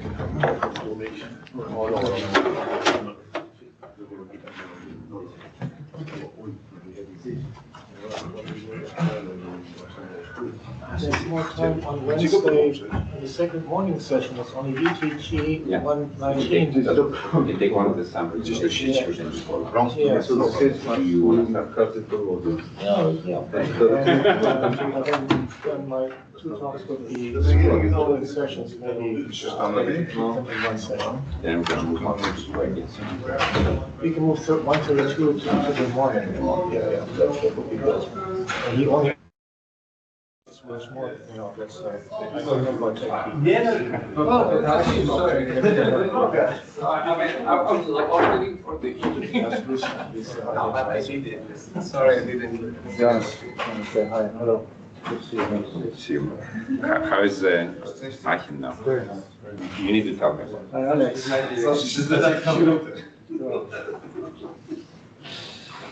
Thanks for doing the ugly work.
to continue after this nice coffee break, and I hope the people online also had that bio break or coffee break.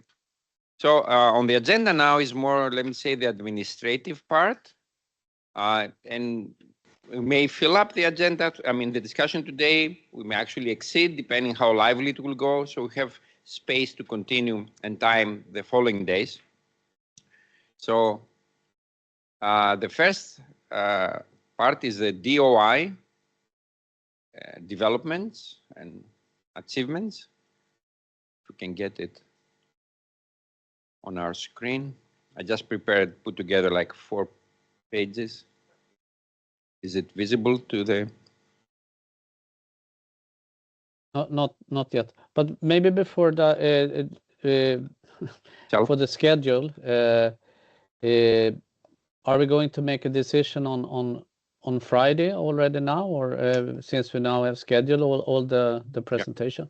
Thank you, Sal. Yeah, we have a good question, which may affect depending on how people have finalized travel, especially the ones who are physically present. Right now, we don't have, we left space for Friday for either other presentations, but it seems like the first 4 days can accommodate all the presentations. Does the group feel comfortable that we stop and close on Thursday evening? Anybody online who maybe wish to have another presentation or are aware of the need for more time on Friday? Well, I feel comfortable that because you do have at least 2 spaces that have very little presentations that will be able to accommodate, if necessary, within the first 4 days. So I suggest that we call it now official that we're going to have a 4-day meeting. What do you say, Sel? Yeah, I agree. I think there are still space to, as you say, accommodate if there are maybe slight delayed somewhere, and we need to or move someone, or it actually come another presentation. So I think that would be fine, and I think we should mark it as yeah. So we're going to and change and remove the Friday, from the schedule. And for those who have the flexibility to change their plans, feel free to leave earlier on Friday or whenever that fits you. And with that, the one thing we really need to make sure, although, is that if we have liaison statements that need to go out, we should not be discussing them on Thursday. So we should discuss it a little bit earlier. So by Thursday, it's not the end of the world if we cannot finalize and we can continue over email, but because that's an externally facing activity, I would rather us have at least an agreement of what type of liaison statement we'll be sending out. Okay. And with that, let's go back to the DOI. So again, that's Yannis Katsavounidis from Meta. And for those who were not involved, I have put together these 4 slides. What is DOI? Digital Object Identifier. Think of it as a unique ID with an associated set of standardized metadata, and that's the key word here. Part of the metadata can be hyperlinks. So that allows digital content to be accessed and later on referenced in publications.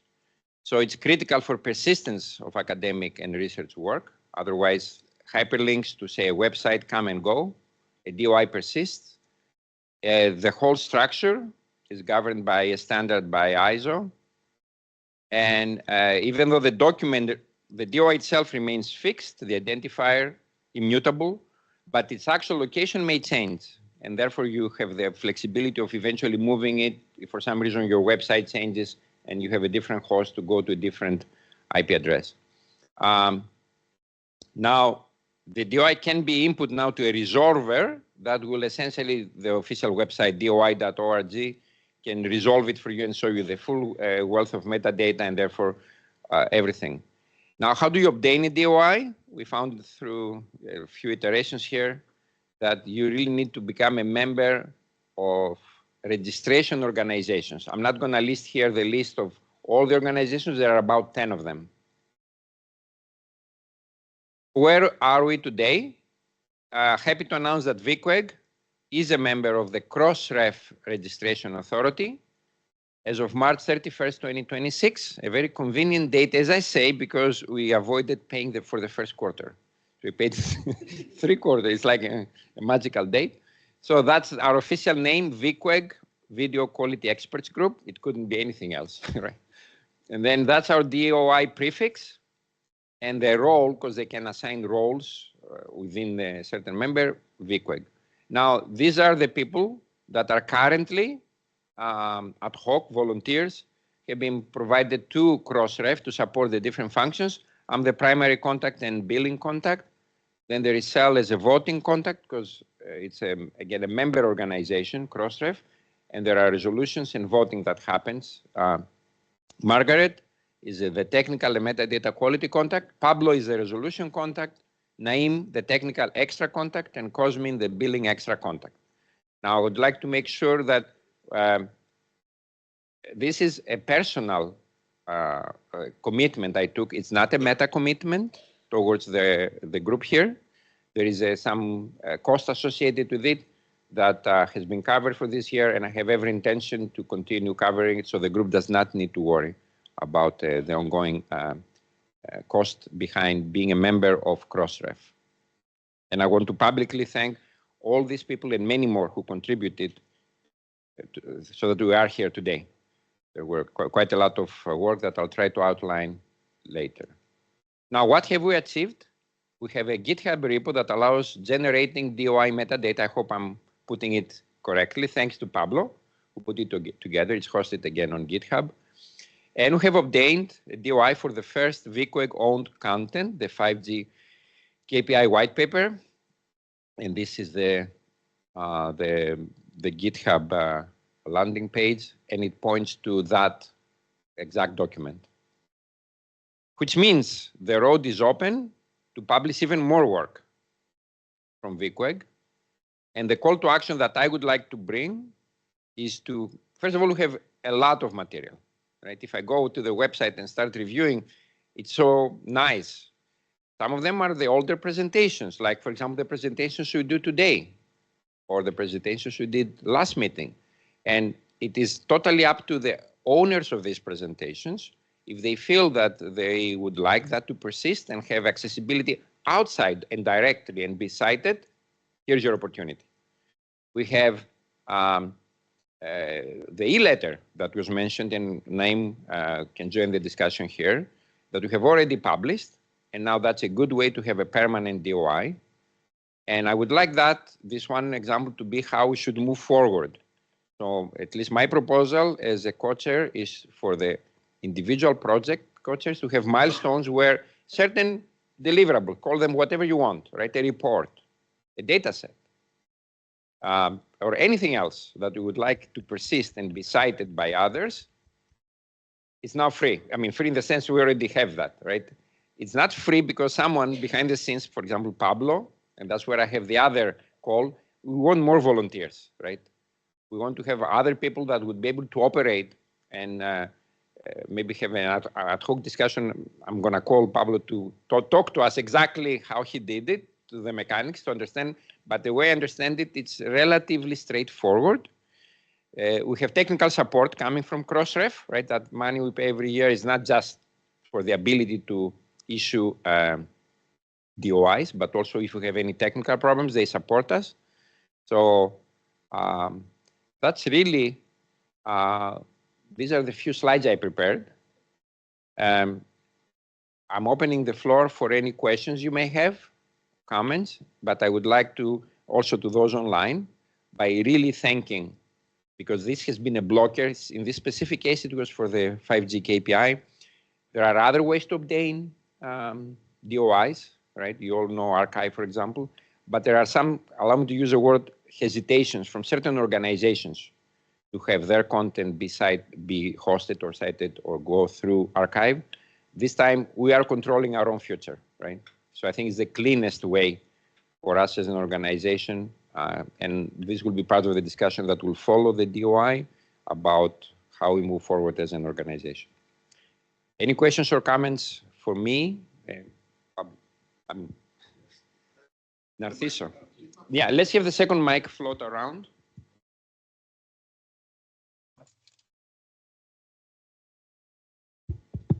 Okay, thank you. It was a minor remark saying that to all people, don't be shy, because the real payment is for being a member and having a number for Crossref. And then if you add more documents, it's almost the same price.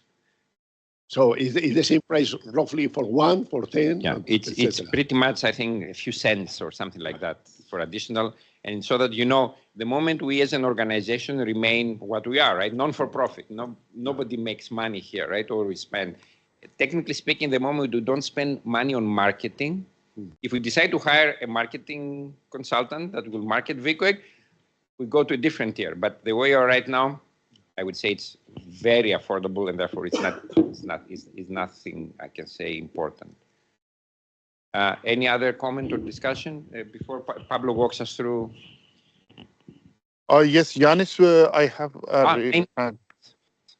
First of all, thank you very much for paying this one. This is because we are working from the last 1 year to come up with which one is our most affordable one.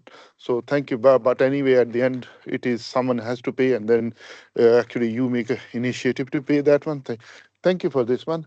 The second thing that you mentioned about a couple of suggestions about how we can actually properly utilize this one and disseminate our work. So here are some of the points I mentioned in the previous meeting, but I would like to reconsider to put it again for you to be all consider this one. Because as Yanis mentioned, that when we have the VQEG letters, we have some important document that we can definitely share it here and utilize this DOI to be recognized officially. The second thing that is in my mind is especially to be focused on that one. We have a 7 or 8 active group. So we would like to be, it is quite efficient that one if at the end of each VQEG meeting, we have one report from the session chairs with presentation, can be one DOI for each group for after each VQEG meeting. And also, for example, if you would like to be enhance your when you are presenting that one, and if you can write 3 or 4 pages about your work as well, each individual, so we can actually try to be utilize this work over there as well to be, they have a publication over there, right? So the third option is that one, we can consider that one for the call of the papers will be issued and the proceeding of the each. Actually, I would like to be, maybe I would like to be go a little bit one step further. That one, each week meeting should have a proceeding as well. We are not asking too much work to be done, but just maybe a 1-page summary for each group, then all the presentation. And if someone would like to be put the text, you know, that they can, apart from a presentation, they would like to be put a text that can be utilized, and then we can make a one proceeding of all the VQEG meetings. So right now we have only the minutes. Is that fine? We will do this thing, but this one is also very good for projection of our work. And also recognized by the international community, because anyway we are doing quite excellent work, right? So all of, if you, I don't see that when we are quite a significant researcher all over the world is in this forum, right? In this group we have, so we have to be make sure that one we will utilize it properly. And another important, because why we are looking for the DOI from the last 2-3 years, because we saw that when the VQEG e-letter, everyone would like to have it, but they don't want to contribute because they see that when there is no proper, you can say their referencing of their work over there, why they will utilize their, you know, that efforts to be that it is not recognized. Now we have this one, so we have to revive the e-letter. Apart from this one, we have to go for a proceeding as well. So I think so these are the couple of points I would like to put on a table so we can discuss during the course of the meeting as well. Thank you very much, Yanis. Thank you, Naim. I have a few thoughts, but Pablo has a microphone. Thanks. Yeah, Yeah, I mean, just wanted to point out that generating DOI references is easy. I think that the most difficult part is deciding what to put in the metadata. So I created a website. I will share it now I can also do it maybe Just right share now. it if you're on. It should be on Teams somewhere. Stop sharing on ours. I don't Oh, know. sorry, I'm not on the meeting. If they're clickable, you may click directly to the two links. I'm not sure if the PDFs are clickable. Try for example, try the top one first. This at least will show while Pablo is looking on the. This is the actual GitHub. This is the actual VQEG.github.io that Pablo created, the report, and you see in a very nice format. You want to scroll down a little bit, Marcus? So you see the title, the author list. Keep scrolling. You see institution, year, month, the number, right? We have our internal number. It's the 1st of 2026. And then the actual DOI, right? You see our prefix. You can open it then as a PDF, the abstract. And let's scroll a little bit further down. And there is the citation in IEEE format. There is BibTeX. So people can just directly copy paste and cite it in their own work, right? Very, very useful. And thank you, Pablo, for that. You may want to open the second link just to also see. And now that's the exact now PDF as it is on our website, which allow me to say would be, by the way, I forgot to mention, I should have put it there. I already received the first reports from Crossref. They track how many people resolved it. In the first 20 days, we got 109 clicks, or they call it, resolutions, right? Now, whether people followed up on the PDF or not, they do not know, because we should have our internal tracking. But allow me to say this is really the way we should be operating. It opens up many doors. Now, do you have maybe the GitHub project to show? Yeah, so let you me may want to stop sharing, so.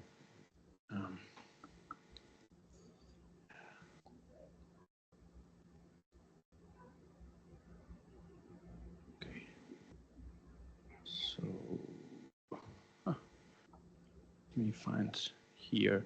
So this is oh yeah, I'm sharing, but it's not shown in the. Okay. So this is the public view of the project, let's say. So this is it should be linked from the VQEG tools, but it's not. So I need to contact Werner to do it. But I mean, we should put a link here to the DOI metadata generation, and this is not very pretty, but I think it's useful. So basically, I built it with the idea that we are more or less want to cite it externally in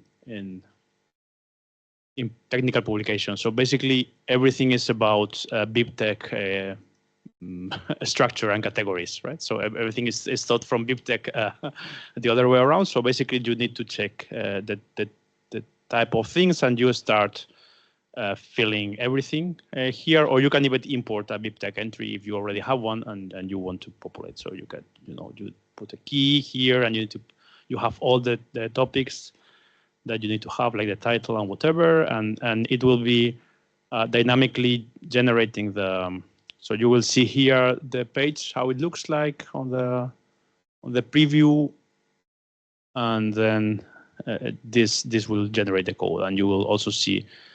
Okay, also the XML that needs to be uploaded to Crossref, right? So because we need to have, so we need two types of metadata. Let's say part of it is the citation that we want to put on the landing page, and the other are the metadata that are required by Crossref. And of course, many of them are the same, but there are some specific differences that we need to figure out. So there's some details, but at the end of the day, it's just getting the XML and upload it to a web that Crossref provides us. There's also a web. I mean, there's also an API, so we could even make it a script. But I think that since we don't have so many, I think that manual control up to some point is safer so far.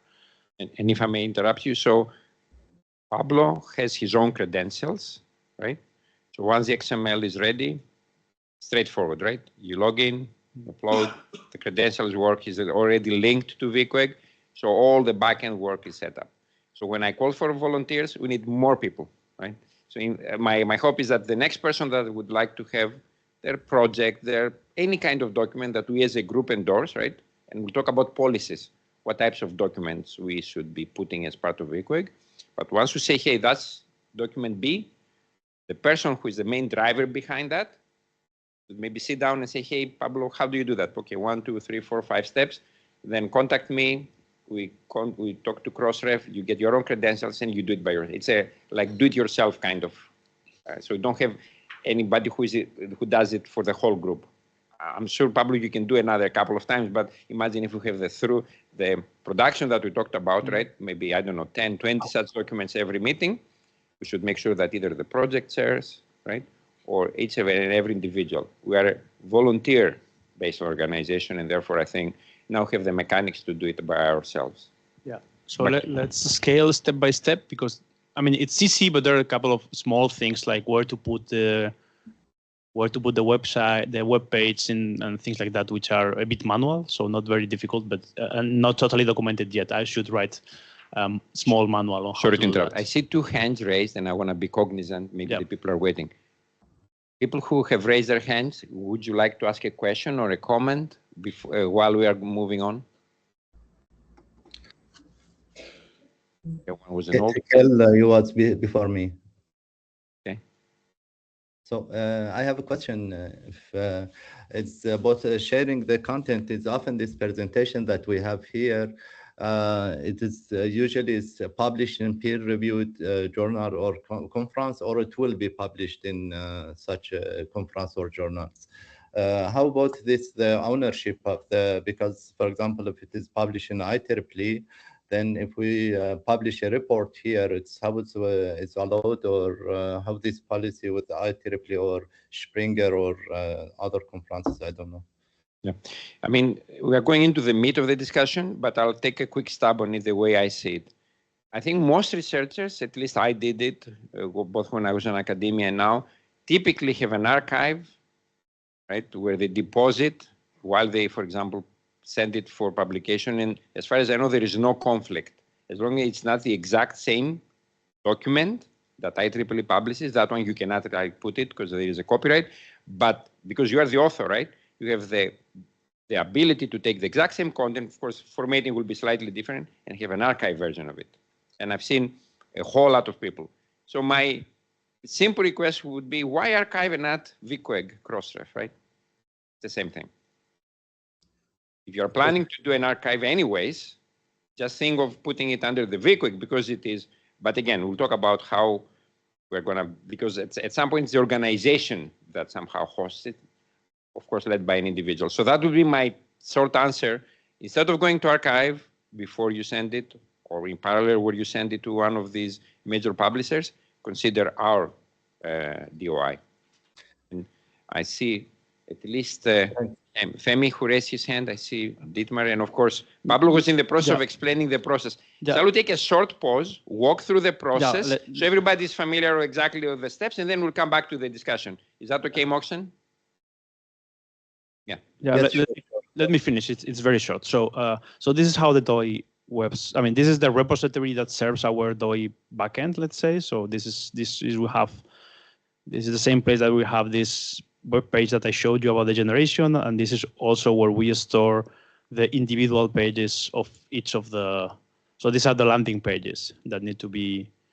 You know, we put the DOI as a directory and then index.html so that it serves. So it's a static web page and everything is simple. And there is a second private repository, hopefully, somewhere. Okay, because I think I'm only seeing the public ones. Well, I'm pretty sure there's a private repository somewhere that I need to figure out where to find, where I was storing the XMLs that we are submitting to Crossref, but I'm apparently not able to find So let's figure out what. Well, it's not that important now. So and this needs to be worked out a bit. So if there's more. Okay, yeah, probably, yes, that's one. So there's a private repository with the metadata that we submit because, yeah. This is the XML that we submit to Crossref. It looks short because all the data is in the body here. We probably need to add some spaces, but anyway, this is what we are submitting. So the thing is, we can republish. So we can change the metadata that we submit. So we can change the metadata within Crossref as simply by republishing the same XML. So this is why it's important to store the XML so that we don't break things in the future. And it's important to be private because otherwise anyone would change the XML and, for example, claim authorship, right? Yeah, I mean they don't have the credentials to actually publish to Crossref. That's right? also But still, it's better to have it private because it's just private information. The only tricky part is that if we public things as a collection, like proceedings or articles or whatever, book, I mean like the e-letter, for instance, we need to have either an ISSN, which probably will not have, or a DOI for the collection itself that needs to be put in all the articles of the e-letter or whatever. So we need to figure out how many collections do we want to have, if we want to have them. And this is the only thing which is a bit tricky from the structure perspective. But it's not difficult. It's only a matter of having a small editorial team to agree on that because there are no big decisions. It's just, agreeing on how we structure the metadata. Thank you, Pablo. Questions or comments for Pablo? But again, the best way, sit down. If you want to have your DOI on another VQEG white paper or anything, and just follow the process and make it simple. Yeah, and my small question to the team is whether we should, or big question is whether we should, going through the main documents, like the main reports and the e-letter, or maybe if we have a list of things from the past that we by default want to have a DOI for, which I'm happy to help, but probably there are other people. I'm thinking of Margaret or Naeem or whatever who have better idea on how it should be structured or shelled. And background and knowledge, yeah. So this is to me the key question, and I'm going back to the raised hands, starting with Femi. Let's have one microphone.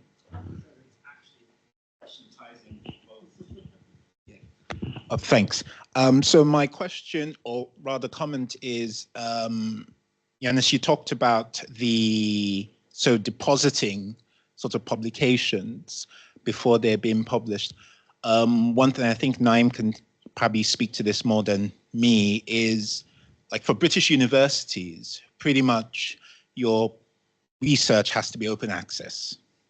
And so what universities do is they create their own repositories. So if we're sending it to our university's repositories, so it's basically putting it in two places. And I don't know if the university repositories have a bit of an agreement, which I think Archive also has with the publishing houses. So that's on the one side. Then on the other, it's the sort of ideas which Pablo just touched on, which is, do we want to use that opportunity to just turn that into a sort of, let's say, the e-letters or an extension of the research itself rather than the actual research? I would like others to chime in. I have my own view on this one, but I think we should be, as everything else we're doing, flexible is really the keyword for me, right? I don't want us to have a strict process. Okay, this can only go to us under A, B, C, D. We should always, we can either use this meeting to create a list of, say, there are 10 proposals on these 10 items to go under the VQEG DOI. Yeah. And we can decide on the spot and have the corresponding people. But it's up to the author, let me say, to decide whether they feel that the VQEG DOI is a better vehicle than going through another, organization, either Archive or whatever the British universities are using. Yeah. But the request I have, and that chimes into what Naeem said, the external visibility of our group, in my opinion, also ties into the future of the group. Yes, right? definitely. If we are not visible, there is a risk that we are not going to be here.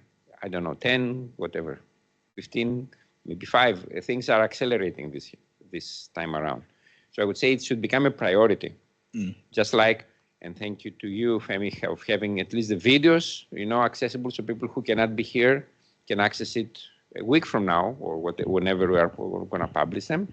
Having a DOI for the selection of the group of our work that I think should, because some of them are like internal brainstorming, right? I'm not saying that every single presentation should get a DOI. It's up to the author, first of all, to say, yeah, I think it's mature enough to be shared, and B, I think it has value. But I'll say just one painful experience that I have had for lack of a DOI, right?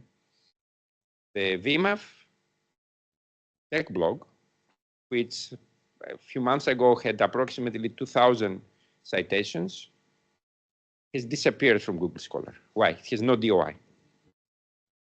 It's beyond my control. I don't know what to do. It's been continuously cited, perhaps 50 to 100 citations every month, but essentially there is no tracking. It's like a ghost. So I don't want anybody else to go through this. Again, it doesn't need to be, with thousands of, but to me, having that unique and unambiguous identifier is very important. And I agree. I mean, if we take the VMAT, for example, it's an extension of your research. So it's actually a good candidate. Correct. For that. So I was about to say, yes, VMAF, without a doubt, was developed by Z, myself, and others at Netflix. But for good or bad, there is no landing page. I think as with agreement of the authors, it can become another VQEG hosted. It's definitely related to the video quality experts group work, right? That should be, in my opinion, it doesn't matter if it was created by a formal project of the group, right? As long as the scope fits our group, to me, that's good enough, right? And I agree. Thanks. Anybody else? Narciso, and then maybe Dietmar, sorry. One minor remark. I fully support what you have said.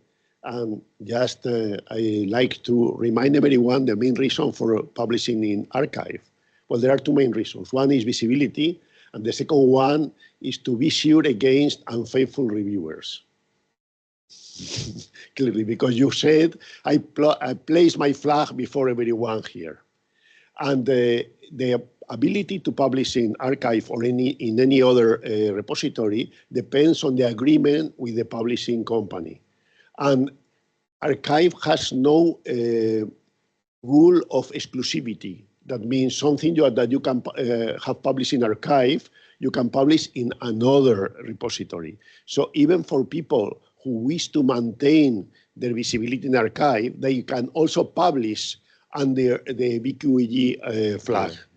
I strongly recommend the second one because, as you have said, at the end, your visibility depends on the number of times a person has discovered that this repository exists.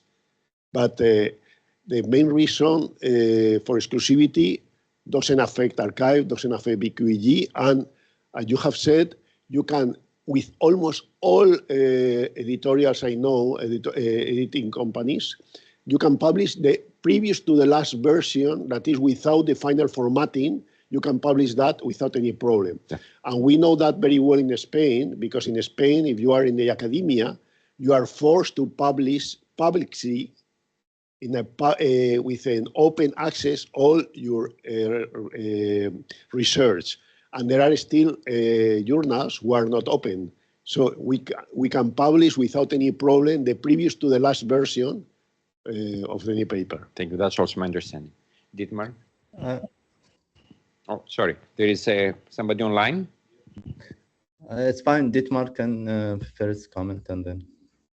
Okay, yeah, thank you. So thank you very much for putting in all this effort and this interface and allowing us to have proceedings and other contributions. Of course, having the DOI should imply that one can find these papers and contributions worldwide, not only us, but everyone. And I just typed into Google Scholar 5G KPI white paper, and there's nothing listed there. Yes. So how does this get into Google Scholar and similar search engines? That's my question.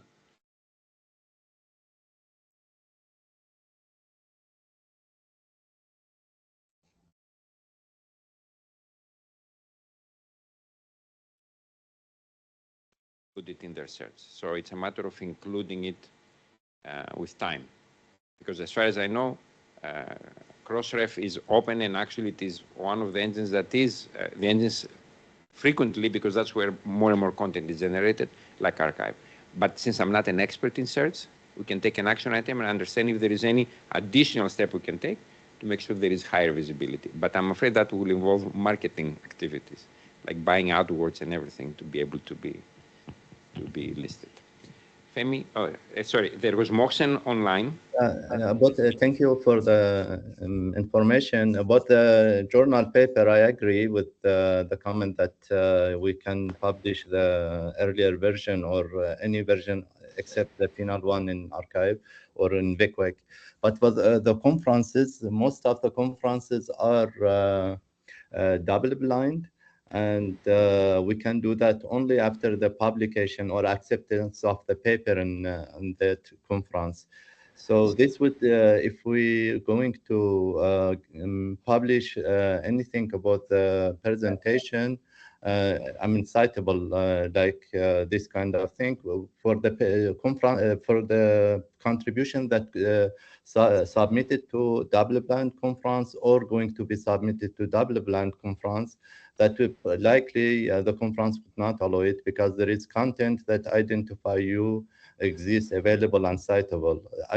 For example, for some conferences that they allow us to publish the recorded video from or presentation that's relevant to that paper, but having something that is citable and searchable, let's say, it would be very hard. I guess they would not allow it. Yeah, one quick comment from me. Yes, there are conferences that are double blind. I don't think we can have the content submitted to a conference that has double blind. I don't think we can put it while it's pending review on any essentially platform, not just the VQEG DOI. But there is also a good number that is not double blind. So I would say use your judgment, and we should not prohibit someone from doing it, but we should never encourage something that is illegal, obviously, right? I'm just, my concern is this might affect the people willingness to present in their work in any stage in VQEG.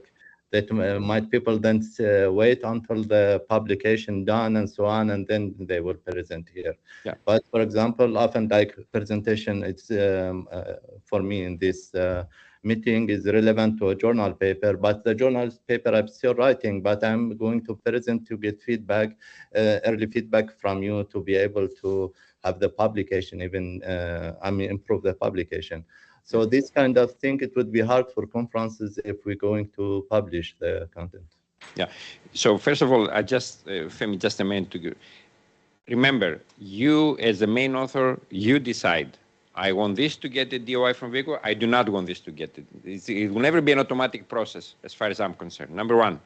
Number two, just like it happened in a number of occasions, even the actual presentation here, we can quote unquote turn off the camera, right? And therefore not even the recording, because we want this to be a high trust group, right? I remember really the day that I presented VQEG before the publication I presented VMAF before the tech blog. Why? Because I had confidence that this group, would maintain the confidentiality. And if we lose that, we lose the spirit of the group. So again, just to remember, what you present, obviously, is your choice. The mechanisms, the valves are there. Stop the camera, so no video. Do not upload and share the presentation, fine. Obtain a DOI is now the next step. After you present and you feel okay, after you share the presentation, you say, now let me get the DOI, or not obtain a DOI, right? I don't think we should ever mandate or block any one of these actions. But Femi? Yeah, sorry, I was just going to say that Narciso actually answered my question on the repositories. Yeah, thank you. All right. Pablo? I think there are people online that would like to give comments. Feel free to interrupt any moment because I don't have visibility on the queue. I think Naeem has had his hand raised, and then me, and I think if Mohsen could lower his hand, so or if you have another comment. Please, you can go ahead first, and then I will join you afterwards. Okay. So what? Okay, to start with, I think this is great. Thank you both Yannis and Pablo for and everyone else for all the contribution for the DOI. But I think now we are discussing very, in some sense, very ambitious things. But I think the most important, and not to forget, is to start with what is the VQEG contributions, like the earlier reports that we already have, the e-letter. I think I mean, maybe we should have a task force or whatever working to see that those are really getting the DOI. I think that's one of the priorities, at least for me, to keep the visibility, keep them also be even more accessible. I mean, the first VQEG report is still to some way is cited, but and has been for a long time, and other reports. But